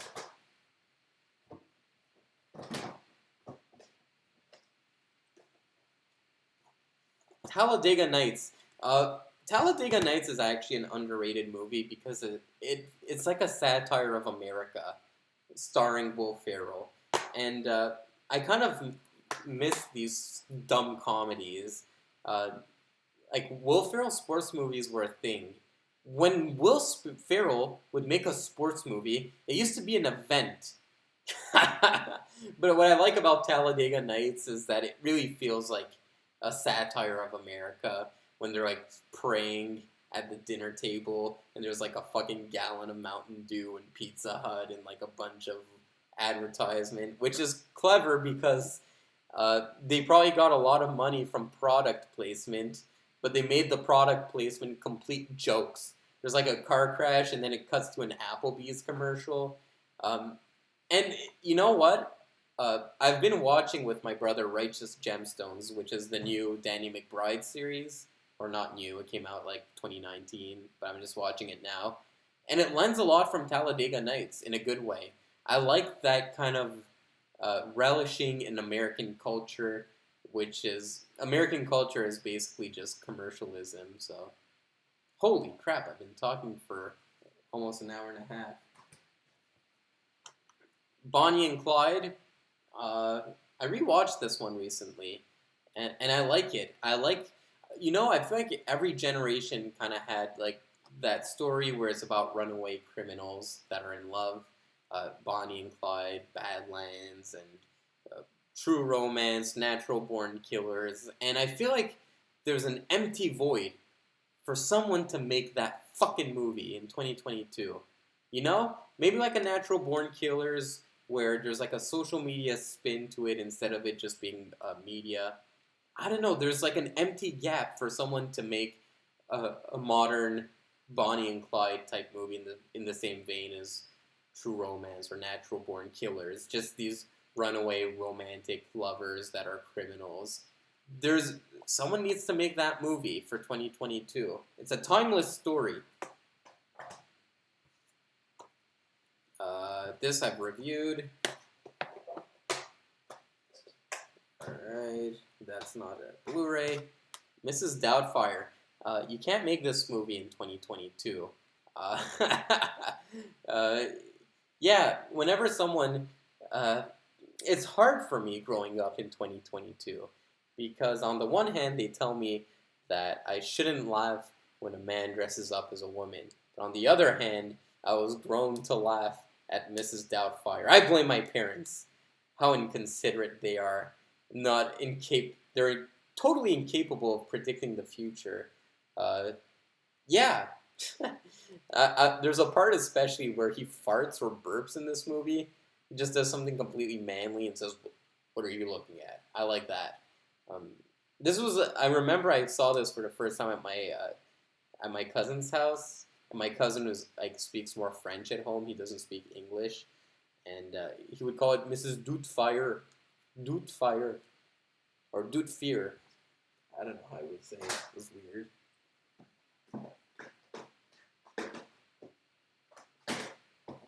Big Trouble in Little China. Not my favorite John Carpenter movie, but definitely a welcome one. That ending where the guy explodes is really weird. Yeah. Hmm. And there's something iconic about Kurt Russell, who is John Carpenter's go-to actor, with an Uzi, pair of jeans, tight mom jeans. There's something iconic about this movie. Do I think it's the greatest movie? No, but it is iconic, and everything John Carpenter does is iconic. That's like the overall theme. I was talking about Escape from New York with a friend, and that opening where he's talking in the Oval Office, or it wasn't the Oval Office, but he's talking to the president, he just lights a cigarette in front of him. That's iconic. Snake Plissken, eye patch, smoking, badass, long hair. That's iconic. Uh, I want to see an action movie be iconic like that. Be iconic like Kurt Russell with the mom jeans and the Uzi, or be iconic like Snake Plissken with the eye patch and the long hair and the cigarette. Not, I feel like there's not enough character that goes into action movies these days. The Rock is The Rock, but what was his character in Rampage? No one knows. They should have thrown an eye patch on him and a wig. Just something to add a little character. Das Boot, I haven't seen yet because I'm always conflicted on which version am I going to watch. I keep telling myself I'm going to watch the complete series, and then I'm like, oh, I should just watch the movie, and I just end up never watching it because I'm too overwhelmed by possibilities. Sin City, a lot of people might think this movie is dated. It is not. This Sin City, best Robert Rodriguez movie, and just a really good spin on the noir genre, and a very good spin on the comic book genre. Because I read the Sin City comics, and this is basically the panels were used for storyboards. And even Frank Miller was involved with the directing process. And it says special guest director Quentin Tarantino, which I always was confused about that, because he does that scene where Benicio del Toro is like kind of headless. He's like rocking his head around and he's talking to Clive Owen. And I'm like, why did you need Tarantino to direct that scene? I think maybe Rodriguez was just like, listen, I want your name on this movie. Can you just direct this scene? And he was like, sure. But it doesn't feel Tarantino-y, that scene. But I think this movie holds up. It's a fun movie. The action is great. The use of color is great. The CG holds up because it's a black and white movie, so it doesn't feel outdated. Yeah, and this is arguably one of the last good Bruce Willis movies. I'm trying to think of a movie he did after this that was good. Red? No. Red 2? No. The remake of Death Wish? No. I'm trying to think, what else has he made? I don't know. Might have been his last dank one. Alright. Got all the Universal monster movies here in a bundle, which kind of makes my Creature from the Black Lagoon Blu-ray copy useless. But the reason why I didn't get rid of that Blu-ray copy is because I want to watch it in 3D. But I don't have a 3D TV. But I've always wanted to watch Creature of the Black Lagoon in 3D. What movie was I watching? And in the movie they were watching Creature of the Black Lagoon in 3D. It was Crybaby, I think. Yeah, I was watching Crybaby, and there's a scene where they're watching Creature from the Black Lagoon in 3D, and one of the characters like tears through the screen and everyone goes crazy. Yeah, so I have it in 3D. I'm just waiting to watch it just for the novelty of it. I don't think it adds anything to the movie. But, the remake of Suspiria, I really like the original Suspiria, and I don't think this remake tops it, but damn is it pretty good. I like the body horror in it. I don't like the ending where the frame rate lowers, but I like how it just goes in a completely different direction, and it's very like lifeless and gloomy. And I like how the original film was ballet, and this seems to be more modern dancing, and it focuses a lot more on the dancing compared to the original Suspiria. I just like Dario Argento's style more than this director's style, where I do like the fact that you're not gonna make it as colorful as the Dario Argento one. Might as well make it very desaturated and gloomy. But yeah, the remake's pretty solid. It was one of my favorite movies of that year. Blade Runner: The Final Cut. A lot of discussion goes on about which cut of Blade Runner to watch, and I think the final cut is the best one. I don't like. I like the. I wish there was narration in the film, but I wish it wasn't Harrison Ford's shitty. I don't know why he saved my life. I feel like this movie would have been better if it did have that noir narration going on, but it was shitty, so they did right to cut it out of the movie. And I don't like the happy ending of them riding into the sunset. I prefer that kind of ambiguous ending. So, which by the way, Blade Runner 2049 dealt with that really well because my dad didn't remember Deckard being a robot at the end. So I'm like, you probably just saw it in theaters and the theatrical cut. You probably didn't watch the final cut. Yeah, so.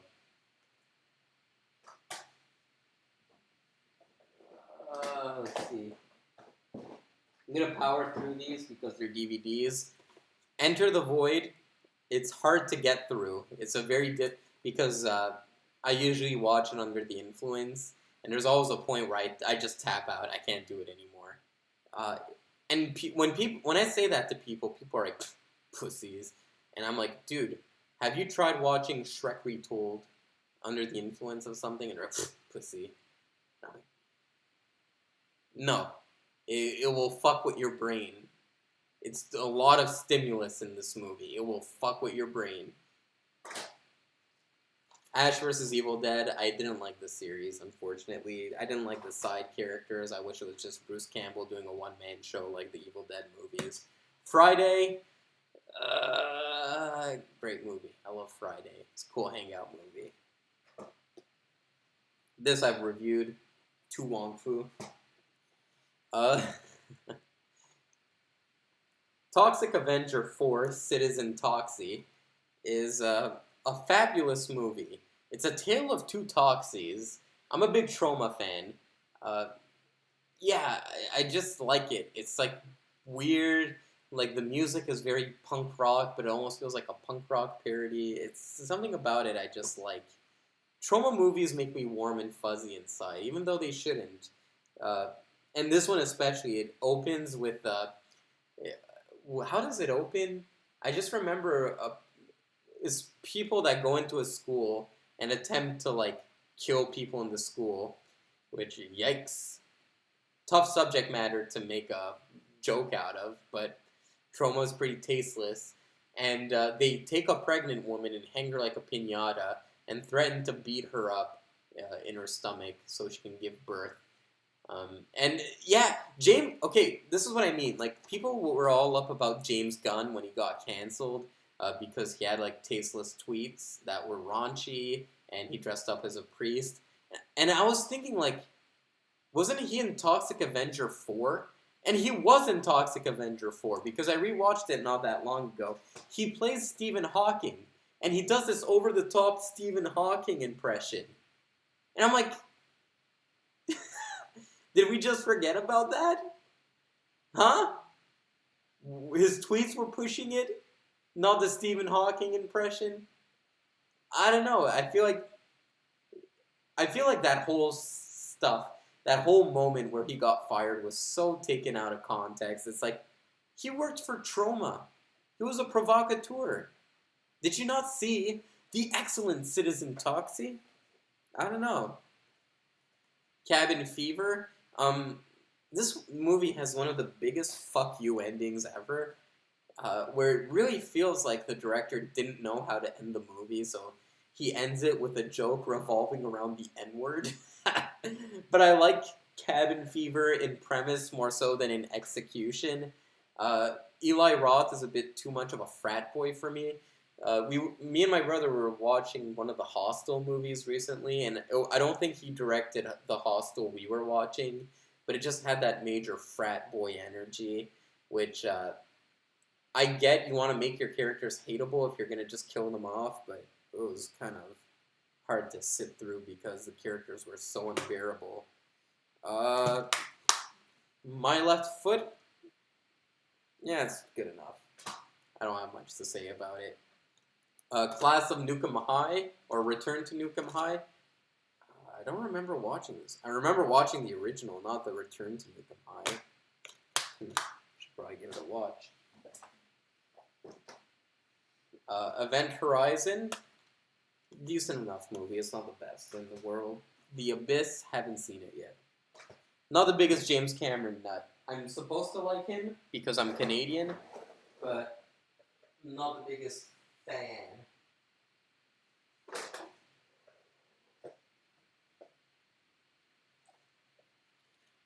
Jurassic Park, this is the whole trilogy, and it's the whole trilogy. I really like the first movie, obviously. Again, it's from the same writer as the guy who wrote The Andromeda Strain, and it has one of those premises where a science nerd can really enjoy its premise, but it's unlike Andromeda Strain, this is much more easy to grasp by the general audience. But yeah, what if we still had access to dinosaur DNA and we were able to fertilize an egg with dinosaur DNA? And obviously, it wouldn't make sense. And it's weird because the thing I find strange about it is that they knew that you could fertilize a chicken egg because a chicken is a descendant, chicken is a descendant of a dinosaur, not reptiles. So they knew that much, but they didn't know to put feathers on the dinosaurs. That I thought was a little weird, but I don't know. Like they just didn't know at the time that dinosaurs had feathers. And you would think the later Jurassic Park movies would try to correct it. And I feel like that's like a flaw in the newer Jurassic Park movies. Like they're just dumb action movies like Fast and Furious. But we've found out so much more about dinosaurs, different dinosaurs that roamed the earth, different reasons for why they went extinct, feathers, and the Jurassic Park movies don't even explore that. They're just like, just throwing some dinosaurs. It's kind of disappointing. I have no recollection of watching Jurassic Park 3. I did watch it. It was just completely forgettable, and I don't really remember Jurassic Park: The Lost World other than there's this cool sequence where they're in a car and the window's about to shatter. But yeah, very smart. The first one had very smart science fiction in it, and would you even call the later Jurassic Park movies science fiction? You wouldn't call that science fiction, right? Yeah. Movies make my brain hurt, is what I'm saying.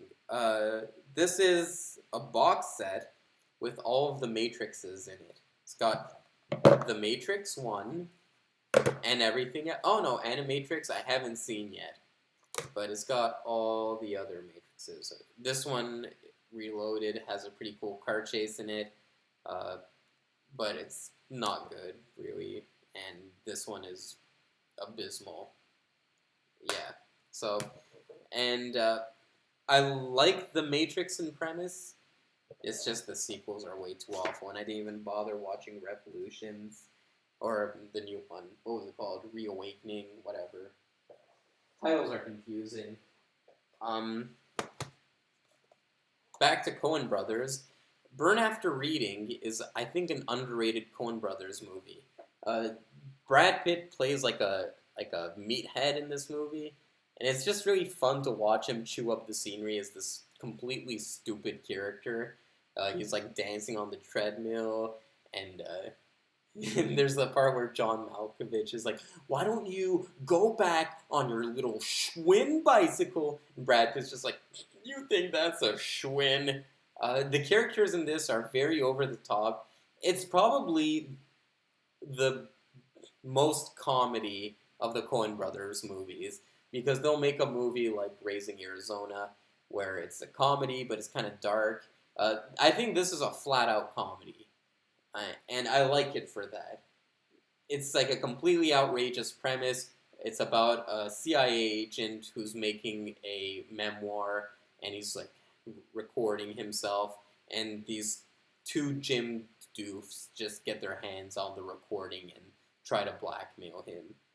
It's like a completely wacky movie, but I like it. I like Burn After Reading. I'm probably the only one out there, but hey, this is a channel of honesty. Spider-Man. Uh, what was the movie I was talking about where I noticed directing? But Spider-Man is one of those movies. Oh yeah, Pulp Fiction. Pulp Fiction, I described it as like a gateway drug for getting into film and filmmaking. But Spider-Man and Spider-Man 2 and Spider-Man 3, the whole Spider-Man trilogy, is also that kind of movie to me. Because I watched this movie, and the second one and the third one, and by the time the Amazing Spider-Man came out, came out in 2012. I was born in 97, so do the math. I must have been in like my teens, like early teens. And up until that point, I didn't realize that I was a Sam Raimi fan. I thought I was just a Spider-Man fan. So I went to see The Amazing Spider-Man, and I walked out of the theater, and I was like, that wasn't Spider-Man.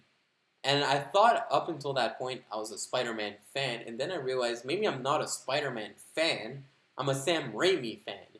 Because it didn't have those beautiful shots of him swinging across New York City. It didn't have that charm, that music. It didn't feel like a hero. It didn't feel like I could be a hero. It felt very cold, and that's when I realized that directors play an important part in the filmmaking process. That said, Spider-Man 1 is pretty outdated. Yeah, but Spider-Man 2 is where it's at. Ed Wood.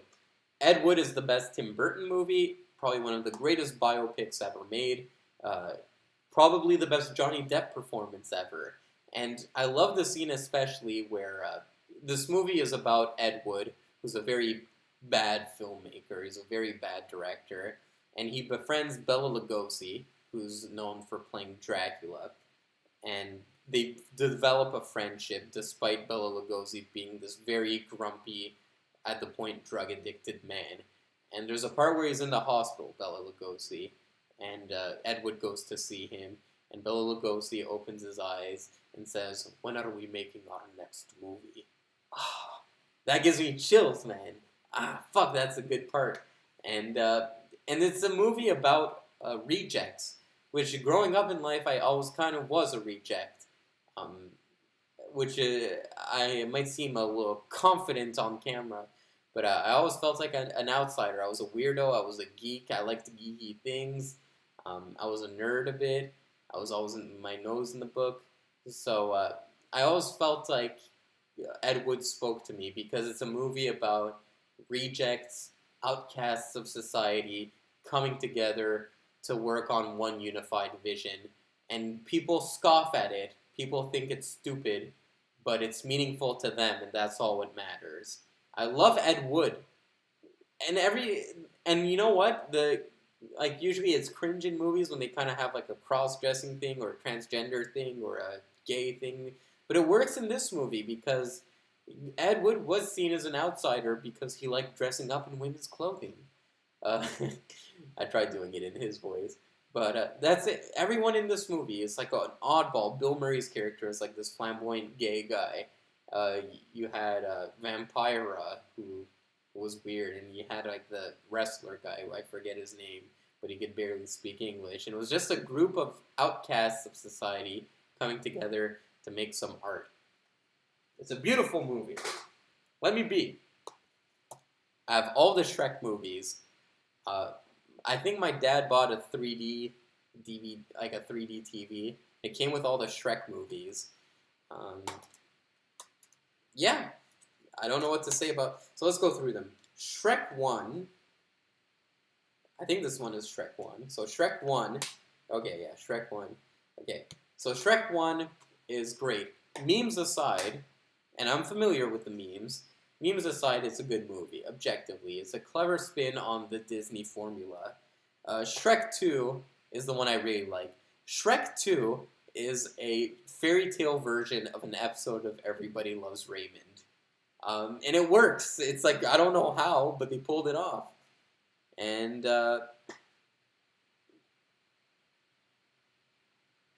oh, sorry, I thought my audio went off. Yeah, so Shrek 2 works. Shrek 3 is abysmal. I don't know what is up with that. Uh, Shrek 3 is terrible. But I'm one of the only people who think Shrek 4 is the worst Shrek movie. It's like this dumb what if movie that makes zero sense. Oh, the cat is fat now. It's like, it really feels even more forced than Shrek 3 for some reason. And they're making a Shrek 5, and it's Illumination Studios that is making it, who's responsible for, uh, like, Minions. Shrek 1 and 2 is where it's at. I can't wait to see Shrek 2 retold. Raising Arizona. One of the best Coen Brother movies. I like this one. You know, another Coen Brother movie I like is, and I don't have it on Blu-ray, I believe, is Barton Fink. I love Barton Fink. Coen Brothers are really good. You know, when you think of it, think of directors that have a killer movie, and every decade they've made movies. This movie came out in 1987. This is a banger movie. For those of you who don't know the premise of this movie, it's about a couple that can't have a baby, so they choose to kidnap one. And I have a friend with a baby, and the baby is so cute. I say, one day I'm going to Raising Arizona you. I'm going to kidnap your baby. I'm not going to do that, obviously. I'm not a piece of shit.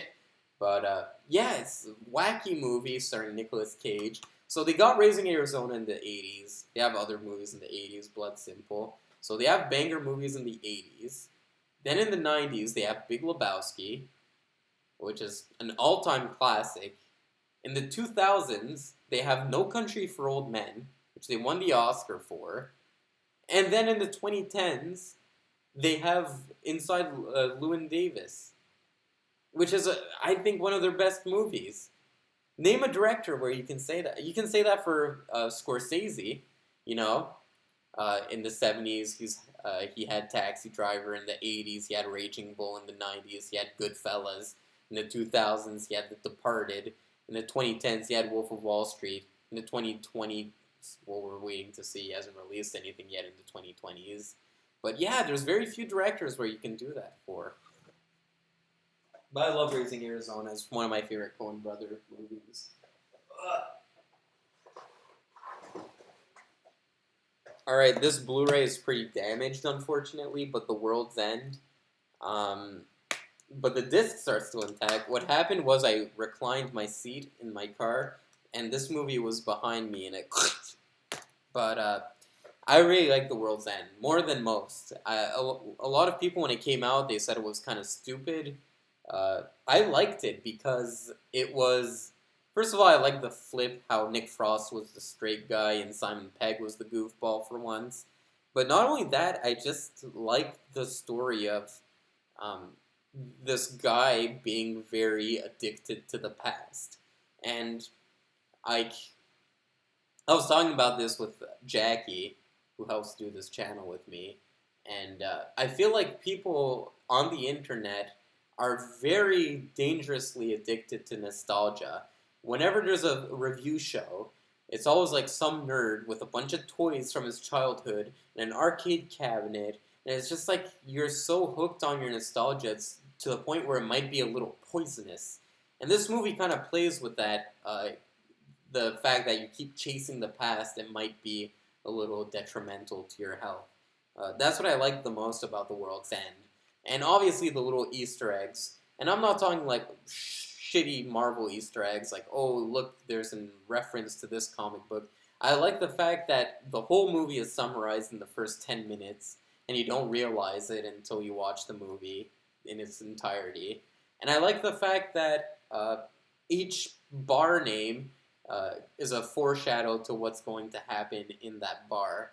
It really is, I think, like this is where Edgar Wright kind of.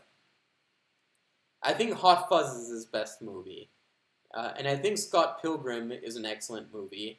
And this was the one that came after Scott Pilgrim, which is a fabulous. Like, when he made those movies back to back, Shaun of the Dead, Hot Fuzz, Scott Pilgrim, World's End, that was like, holy mackerel. This guy's on top of it, you know? And then he made Baby Driver, which, And then Last Night in Soho, I was like, So, he needs to collaborate again with Simon Pegg and Nick Frost. And I feel like we live in an era where comedy is seen as lowbrow.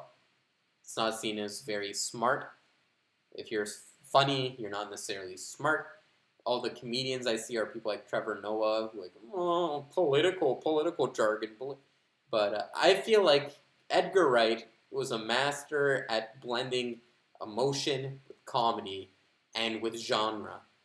And I feel like all of a sudden he just dropped the comedy and started doing emotion and drama, which is like, you're missing a third of the trifecta, bro.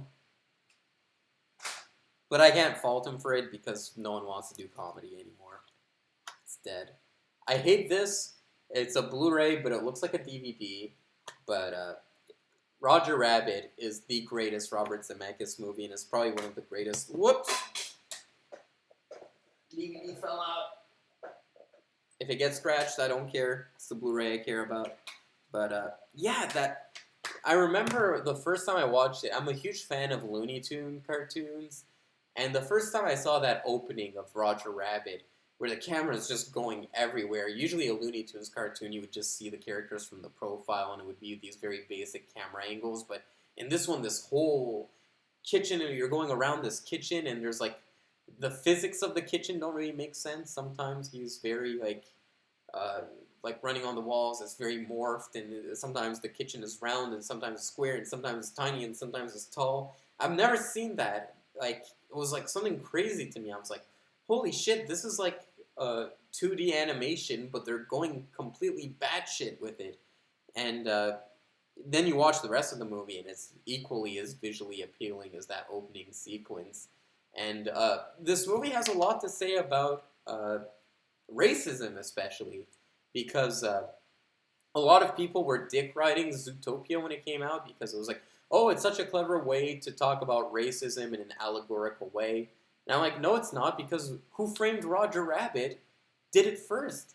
Zootopia is Who Framed Roger Rabbit, but Who Framed Roger Rabbit is better. Why would you watch Zootopia? And even that scene in the bar where the cartoon characters are the ones serving tables and playing the music, and it's like the Cotton Club back in the day of like jazz performers. There's these little very subtle hints that this movie might be about racism, but it deals with it very, very intelligently, I find. I hear the book leans more so into that, which would be understandable because Who Framed Roger Rabbit is a Disney movie. This movie, as you can see, I picked up for $3, so I haven't seen it yet. Kill Bill. I'm not a big Kill Bill 2 fan. It kind of felt like he wanted to make a Western when he should have just made another samurai film. And the first one had I never saw them at like the Whole Bloody Affair, they call it, so the whole thing back to back. And I feel like I would benefit from that because the second part feels a little lackluster. Because the first one is so fast-paced, and you even have that beautiful anime sequence where they're flashing back to one of the antagonists' past. And this one doesn't have that. And there's not much violence in it. And you're just like, huh? How is this a sequel? So I feel like if you maybe re-edited it in some way so that the movie is more evenly distributed, I feel like it would be the best way to watch it. Memento, I need to revisit this movie. It's been a while since I watched it. I can't even remember how it ends. I won't comment on it. Alright, more movies. This is my last stack.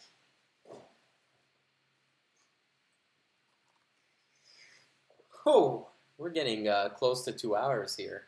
Seven Psychopaths. I'm a big fan of the director of this movie. His name is McDonough. Martin McDonough. I almost said Ryan McDonough for some reason. I think there was a hockey player called Ryan McDonough who played for the Canadiens. Um, this was back when McDonough wasn't that big, but he got his big break with Three Billboards Outside Ebbing, Missouri. And I want to talk about that movie, actually. I don't want to talk about Seven Psycho. Obviously, this movie is brilliant. It's hilarious. Sam Rockwell is phenomenal in it. But I want to talk about Three Billboards. Because I remember... Let me just put this down. I remember when Three Billboards came out, everyone was talking about how it was a racist movie. Because Three Billboards Outside Ebbing, Missouri has this racist character played by Sam Rockwell. And I don't think anyone argues that Sam Rockwell was great in the part. What they don't like is that he has a redemption arc. And it brings up an interesting question, and I kind of fell down a wormhole recently. That's why I kind of want to talk about the movie. About, is racism a redeemable character trait? Because on the one hand, it's like, I think anything can be a redeemable character trait, because Darth Vader started a galactic empire, blew up a planet filled with people, and by the end, he redeemed himself and became a good guy and died. So I feel like anything can be a redeemable character arc, and that's what happened with Three Billboards. People are like, racism can't be a redeemable character arc, but I think it can. But I don't even think they were trying to redeem his character at the end. I feel like the ending of Three Billboards Outside Ebbing, Missouri is more about anger. The whole movie is about anger. You have this character, Frances McDormand. It's a very angry character.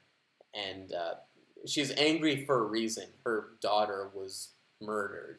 She has a very understandable reason to be angry. And on the other hand, Sam Rockwell has a very inexcusable reason to be angry. He's just a racist asshole. And by the end of the movie, you have Frances McDormand and Sam Rockwell riding off into the sunset to kill the people who apparently murdered Frances McDormand's daughter. And a lot of people probably misunderstood that ending for redemption because the music is very bittersweet. They're riding off into the sunset. But I feel like they're just both now on the same path of anger. And I feel like the ending, what it was trying to say is that after a while, your anger is inexcusable. Like, if you're finding yourself on the same page as Sam Rockwell's character, you probably should take it back a notch. That's what the movie was to me. So, on the one hand, I feel like if a movie does it well, in a way that's not corny or forced, I think racism can be a redeemable character flaw. A character can be redeemed for being racist. But I don't think Three Billboards Outside Ebbing, Missouri was trying to redeem Sam Rockwell's character. More, it was trying to say that there's no excuse for anger at a certain point. After a while, you just fall into the same character as into the same category as someone who doesn't have an excuse to be angry. Yeah, that's how I interpreted the ending of it. Batman Begins, not a big fan of. Too much shaky cam. The car jumping on the roofs is stupid to me. Katie Holmes is insufferable. And then they replaced her with Maggie Gyllenhaal, who's also insufferable. Not the biggest Batman Begins fan. A lot of people like it. I think it's just a little too... And then the ending is like a bad guy gassing the city. Get real, like David Lynch would say. Get real. This one I recently bought, Shivers. I want to do something with Cronenberg, so I won't talk about it. Fight Club. This was my teenage years in a film. A lot of angst, a lot of anger, and I didn't know where to put it. I needed to put it somewhere. I really like this movie. I think this is Fincher's best movie. A lot of people, just like Pulp Fiction, like to shit on this movie because it's so male. But that's what I like about it, is that sometimes you need movies that speak to women, and sometimes you need movies that speak to men, and this movie really speaks to men.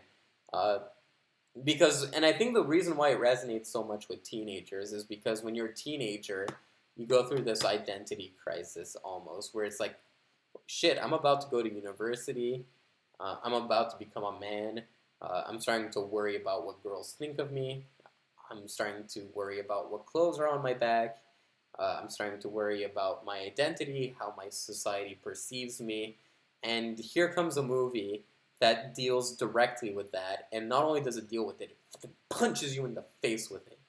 Uh, yeah, and that's why I think Fight Club resonates a lot with teenage guys, and I don't think a movie should be faulted for that. Does it feel angsty? Yes, it does feel angsty, but does it feel hot topicy? Yes, it does feel hot topicy. But yeah, I like the movie for that. I like the fact that this is a movie. Um, Here's what I'll say. Whenever I watch a movie and it feels like a teen movie, I'm always like, that's not a teen movie. To me, Fight Club. To me, take two. To me, Fight Club is a teen movie. Like they'll make movies like, trying to think. Uh, like when there was like a Fault in Your Stars and like all of those teen movies that just like felt like a bunch of boardroom executives were like, let's make a teenage movie, but it didn't really talk to teens. This is like the kind of movie. If you want to make a movie that appeals to teens, make like a movie like Fight Club that deals with that angst that teens have. Yeah, I feel like Fight Club gets faulted for being angsty. The only fault I give to the movie is that the CG is really unnecessary. There's like a sex scene where Helena Bonham Carter's tits are CG, and you're just like, that was unnecessary. Give me the real thing. Give me the real thing. Wowie. Yeah, but I like Fight Club. It's my favorite Fincher movie, and this is what I mean. I'm when I get sick of Fincher making detective movies and crime movies because I want him to go back to like that Fight Club, that more psychological movie. And the twist has been done to death. The Joker movie just did it recently. Uh, what was that movie? Not Young Adult. With Charlize Theron. Tully? Something like that. But they did that twist as well. It's a very overdone twist, but I remember Fight Club was one of the first ones that did it. Like really, like, oh, I didn't see that one coming.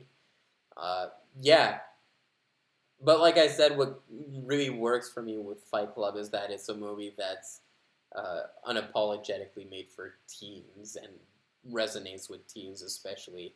Not that to say that an adult can't enjoy it, but I feel like it speaks truer to teenagers. Ha, yes, one of my faves. Crank 2, High Voltage. I got this from the same Videotron. You can see the 7 days. 7 days. But Crank 2 is one of the best sequels ever made because it takes the first movie and dials it to 1,000. So the previous movie ends with Jason Statham jumping off a helicopter. And this movie opens with him landing and surviving. And then it just like goes. And then there's a part where they're like getting electrocuted and it becomes like a giant Godzilla movie where they're like giant and they're like crashing through towers. And there's like a part where it's like Dr. Phil. And it just gets creative with every fucking style you can think of. It's a really fun, creative movie. There's this character in the movie. He's like a doctor that helps Jason Statham's character. And every time he calls him, he's like interacting with this black stripper, like snorting cocaine off her ass and stuff like that. And like every time he calls him, it becomes more and more lewd. And was it the first movie? Yeah, the first movie had a point where his heart rate is decreasing, and he has sex with his girlfriend in the middle of Chinatown to get his heart rate back up. And in this movie, they do something similar for like the dumbest reason. They're like, "Oh, you need to send some charges to your heart, and friction creates charges. So get some friction going, and then he has sex with his girlfriend in the middle of a horse track, and he's fucking his girlfriend, and a horse jumps over them fucking, and he's fucking her in missionary, and she's looking back up, and all she sees is a fucking giant horse cock. I don't understand how someone can watch Crank 2 and be bored. Is all I'm saying. Eternal Sunshine of the Spotless Mind is the greatest romantic film ever made. It captures romance from beginning to end in a very beautiful way. And the ending is kind of like bittersweet. Because on the one hand, you're happy they get back together. And on the other hand, you're left pondering, well, is this going to keep happening over and over and over again? And the director, Michel Gondry, actually like hints at that. Because that last shot is looped over and over and over again. Which I like that. I think Eternal Sunshine of the Spotless Mind, very few movies get a 10 out of 10. This is a perfect 10 movie right here. I can't think of like one thing that's flawed about this movie. It's creative. The parts where Jim Carrey is like a little kid. Everything about this is just a beautiful movie. About romance, about the ups and downs of said romances, and whoa, it's just a beautiful movie. Would you erase your memory to forget someone you loved dearly? It's a weird sci-fi premise to think of. Comment below, would you go through with the procedure? Here's my other conspiracy theory about the movie. I feel like the whole movie, from A to Z, takes place in Joel's mind. Because there are points where he's like reading. There's a point where he first finds out that Kate Winslet erased her memory. He reads the paper, and the parts disappear, and I'm like, is this whole thing going on in his mind? But yeah, that's just the way I like to watch it. Super. James Gunn movie, Super. Back before he was doing Marvel and DC movies, like I said, he was a trauma guy, but he was also making Slither and Super, which are two fun movies. Slither is like an homage to Shivers, and Super is just crazy bonkers. And I remember when Super came out, I was in high school, and there was like this student teacher who was pretty young, and I was talking to her about movies I watched, and we would go back and forth, and I brought up Super, and she was kind of like more of this like kind of activist kind of person. I don't know what to call that, a feminist, I guess. But she got very mad at the fact that I liked the movie, because there's a scene where Ellen Page rapes Rainn Wilson, which is played for laughs. And I don't think you can do that in 2022. But I thought it was funny. But the whole movie, here's what I like about James Gunn, is that, yes, his movies are very schlocky, like, you watch Suicide Squad, and it's a very schlocky movie. Polka Dot Man is in the movie.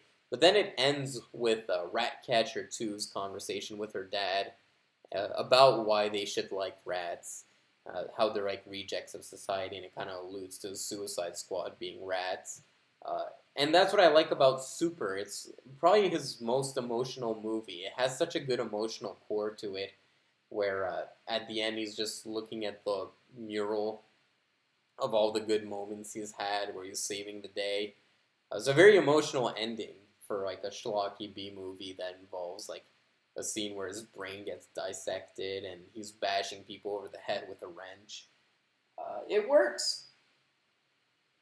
This is a book, but it's Sidney Lumet's making movies.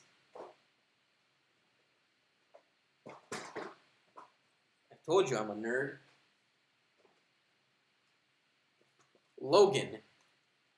Probably right behind Spider-Man 2. This is the best superhero movie ever made, because it's a deconstruction of superheroes. Are they really heroes? There's this interesting moment. I think it's in Captain America 3, where they actually acknowledge that, yeah, none of this shit was happening until, like, the Avengers were introduced. And Logan is kind of like a step further in that, where it's like a superhero reflecting on his life and saying, was it all necessary, what we did? Because we all ended up extinct anyway. So, and it's a dissection of the X-Men franchise, and it's a dissection of superhero movies. And I think it was a good choice to make it like a Western, or like a movie like Unforgiven, where that movie was Clint Eastwood reflecting on the cowboy genre. Yeah, this is, and the acting in here is, this is what I mean. It's like, here the acting feels Shakespearean. The acting in Marvel movies, I feel like everyone is written by Joss Whedon. Like, there's no gravitas. I love it in this movie where Logan is just bearing Charles' body. Oh, it's got water. And then the little girl goes to grab his hand. It's like, get the fuck out of my way. You know, it's like, there's grit, you know? Superhero movies now, they lack grit. I love grit, you know? I'm in Toronto right now, and I'm used to Montreal, and I like the grit. I like a seedy movie. Just give me some grit. I think that's why Joker did so well. It's because it was a gritty movie, you know? It was angsty, it was gritty, it was important. Nowadays, superhero movies, they're scared of taking themselves too seriously. And there was a point where superhero movies took themselves too seriously. Like, people were talking about Watchmen being too serious, taking itself too seriously. People were talking about, like, Dark Knight Rises taking itself too seriously. People were talking about, like, and then it, like, kind of bounced back the other way and became super jokey. Like, every time there's an action sequence where they're fighting something that might destroy the Earth, they're like, wait, are you gonna do the? We're equipping. So, you quit first. I quit first. Okay, you're gonna quit first. Okay, let's go. You quit. Oh, you're done with your quip. You're done. Okay, let me quip. You're like, deadly threat in front of you. Let's go.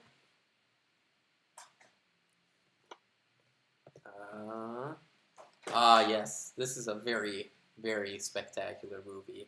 Beasts of the Southern Wild. I fucking love this movie. From the beginning, uh, it like catches your attention right from the beginning. So this is about like people who live in, I believe, Louisiana, and there's a giant flood that goes on, and they're in this very impoverished part of Louisiana, and they're navigating through this flood. And yeah, it's about this guy who's dying of cancer, and he's trying to teach his daughter to survive and be like a warrior. There's that scene where she's like, "I'm the man, I'm the man." It's a beautiful movie. And the opening of this movie is her like getting lost, and she's trying to find her dad. And I kind of shed a tear because she's like lost, and she's like, "Oh, I thought I lost you." And then like the dad knows he's like dying, and he's like, "Oh shit." It kind of alludes to his disease. It's a really good movie, and I remember I was really close with my drama teacher because we talked movies all the time. And when that movie came out, he said something that stuck with me. He said in the movie they're using like a old pickup truck as a boat, and he said like, you know what, when I watched the movie, I didn't see a boat or a pickup truck. It's like I saw the Millennium Falcon. And I get what he means. It's like you're creating this universe that's so like, it's a real universe, but it's so foreign to us that like it opens your imagination. Like, holy shit, there's people in some part of the world living like this, you know? Yeah, that's what I mean. I like it in the same way as a Star Wars movie. And yeah, at the end the beasts come. I don't know. It's just a good movie. Let me be. Holy mackerel. This is the end. I fucking love this movie. You know, there was like a point where like, and I talk about this all the time with my friends, it's like, all these funny people aren't funny anymore. Uh, like Will Ferrell, when's the last time you like died at a Will Ferrell movie? You know, like Semi Pro was considered a bad movie, but fuck that shit makes me laugh. When the guy gets shot in the arm, everybody love everybody. Uh, so Will Ferrell is done. Steve Carell doesn't do comedies anymore. Uh, he like does dramas mostly now. His like last movie I can think of was Welcome to Marwin, whatever that was called. So he's not funny anymore. Seth Rogen and Jonah Hill are just douchebags, so they're not funny anymore. I mean, I don't know them personally, but I don't think they're very funny anymore. Like American Pickle just got removed from HBO Max, and Jonah Hill is like an artsy director now, I guess. Uh, Jim Carrey is retiring, and he hadn't done like a straight comedy since like Yes Man. Uh, so it's like Adam Sandler, like he does dramas and he does Netflix shit. Who's funny? Like no one wants to, and that's part of the problem. Is like who wants to be funny now? Nobody wants to be funny. Being funny is overrated, you know. But this is like one movie I fucking saw it in theaters, and this was like gut bustingly funny to me. Like the part where, especially Danny McBride in this movie, who by the way is the only one who like remains true to what he is. But we'll talk about him later. But uh, Danny McBride talking about jerking off. Uh, it was hilarious, and to me, this movie is like just something kind of like romantic about it because I kind of wish that the apocalypse would come and I could just be stuck in a mansion with all my friends, and it would kind of look like this, you know? So it's like there's something relatable about it. Like the end of the world is going on around them, and they're just obsessed with the TV that came out of the floor. They're like, "That's impressive, James." And you're like, "Look at all these guys." So this guy became a douchebag. This guy became a douchebag. This guy just does like cable TV shit. We all know what happened to this guy. This guy I haven't seen in a really long time. And then there's Danny McBride, who still has integrity. Righteous Gemstones is a great show. I don't know if any of you have seen it, but I love Danny McBride. Uh, is he a one-trick pony? Sure, but that one trick works pretty well. So, it's a fun watch. It's a fun watch. Big Lebowski, another formative movie for good old Polster here. Let me just fix these movies. They fell out.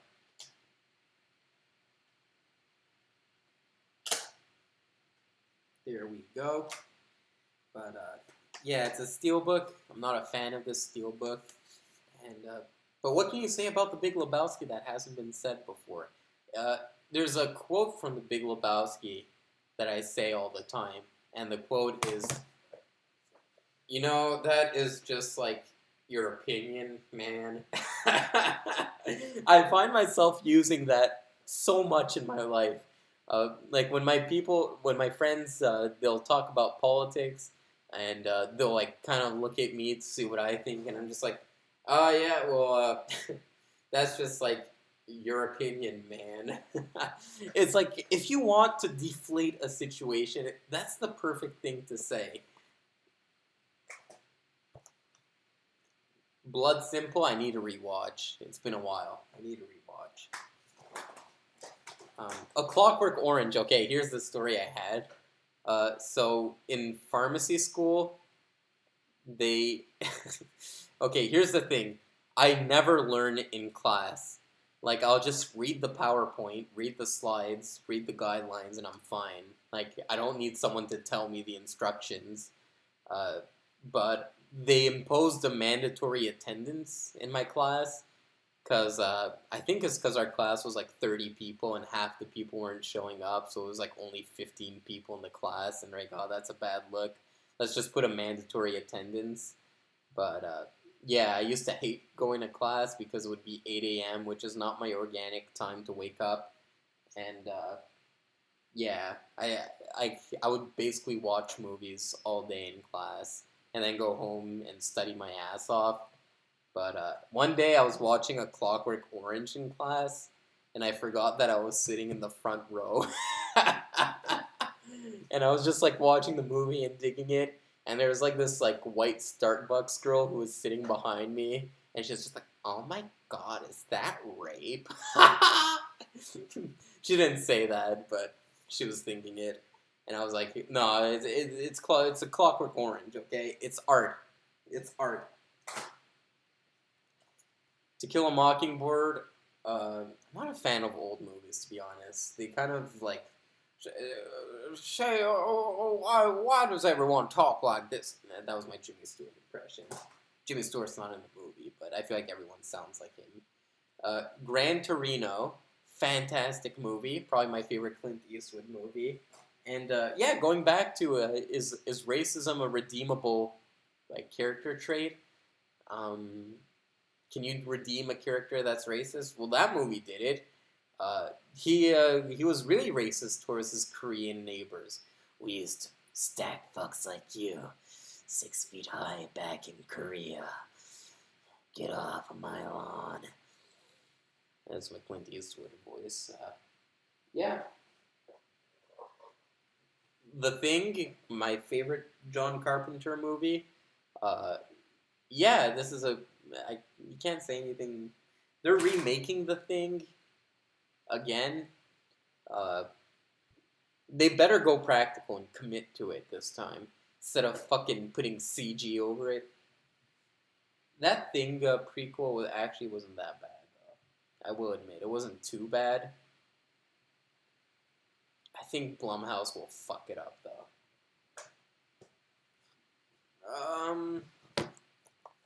Flash Gordon.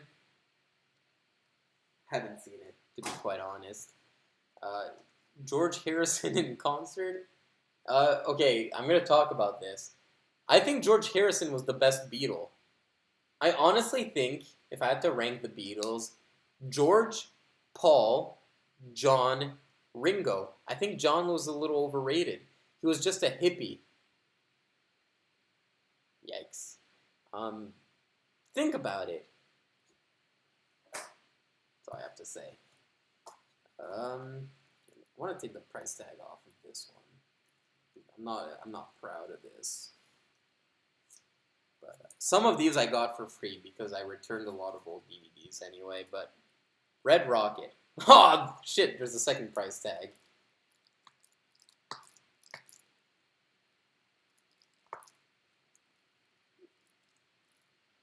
Get that off. Red Rocket. I think this is my favorite movie by Sean Baker, and I've liked all of his movies. I think Tangerine was interesting. I think it was his weakest of the three that I watched, but it's more because of limitations rather than its plot and premise. Um, then you had Florida Project, which I think Florida Project is like fabulous, but it's just that ending I don't like, where they couldn't record in Disneyland. And then you have Red Rocket, which I think is just like the best overall movie. You have like a scumbag character that's really hateable and narcissistic, and yeah, he's just going about life talking about how he's going to be the next big thing and falling in love with a minor. He's just this very despicable dude, but it kind of works in this movie, and it's shot on beautiful 16 millimeter film.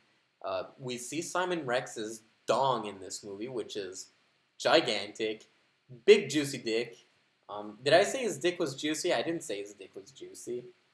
Um, yeah, I was watching the movie Deuce Bigelow, European Gigolo, which is the sequel, and there's this part that made me die of laughter where there's this character, the ongoing joke is that people think he's gay, but he says he's not gay, and there's a part where he's confronted with a dead man who presumably has a large penis. He takes his pants off, and he gets caught in the act, and he was like, "Well, no, I'm not gay. I was just checking to see if his dick was big and juicy," which is what it just made me think of. But anyway, yeah, I like this movie. A lot of this is just me rambling, by the way. Blind Fury.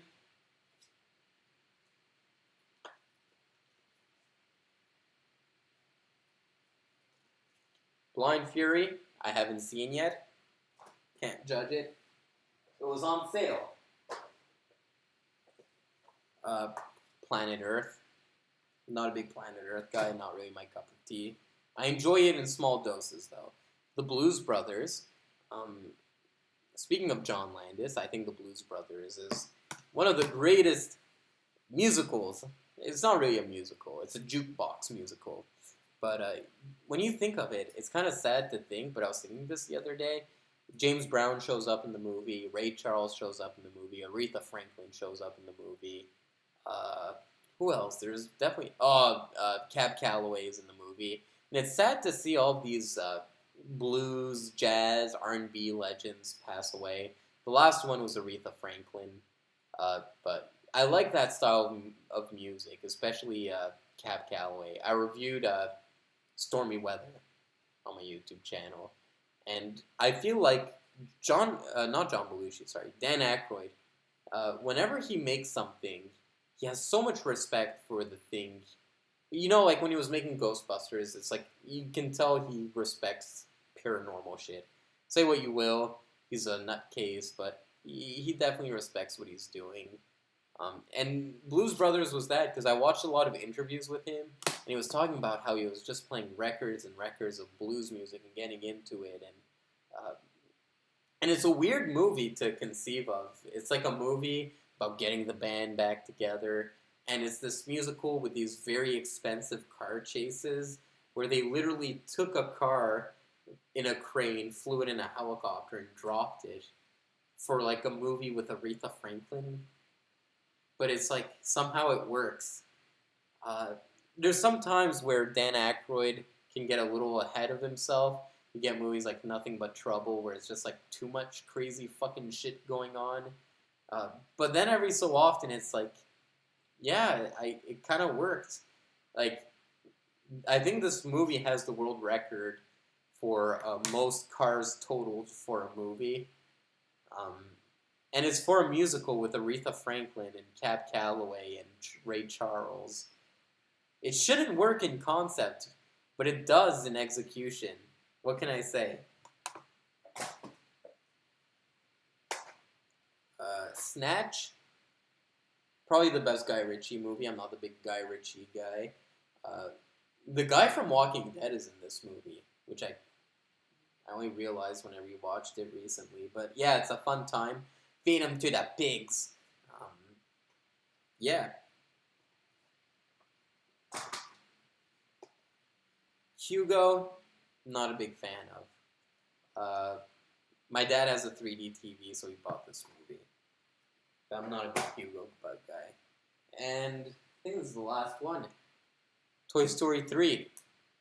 My favorite of the Toy Story franchise because of its very bittersweet ending. And because it feels like the great escape, you know? Yeah. That's my Blu-ray collection. The reason why my Blu-ray collection is so big, by the way, is because I had shitty Wi-Fi, so I couldn't rely on the streaming services, so I'd buy the Blu-ray secondhand. It was slightly more expensive, but it was worth it. Anyway, hopefully I didn't bore you guys, and see ya.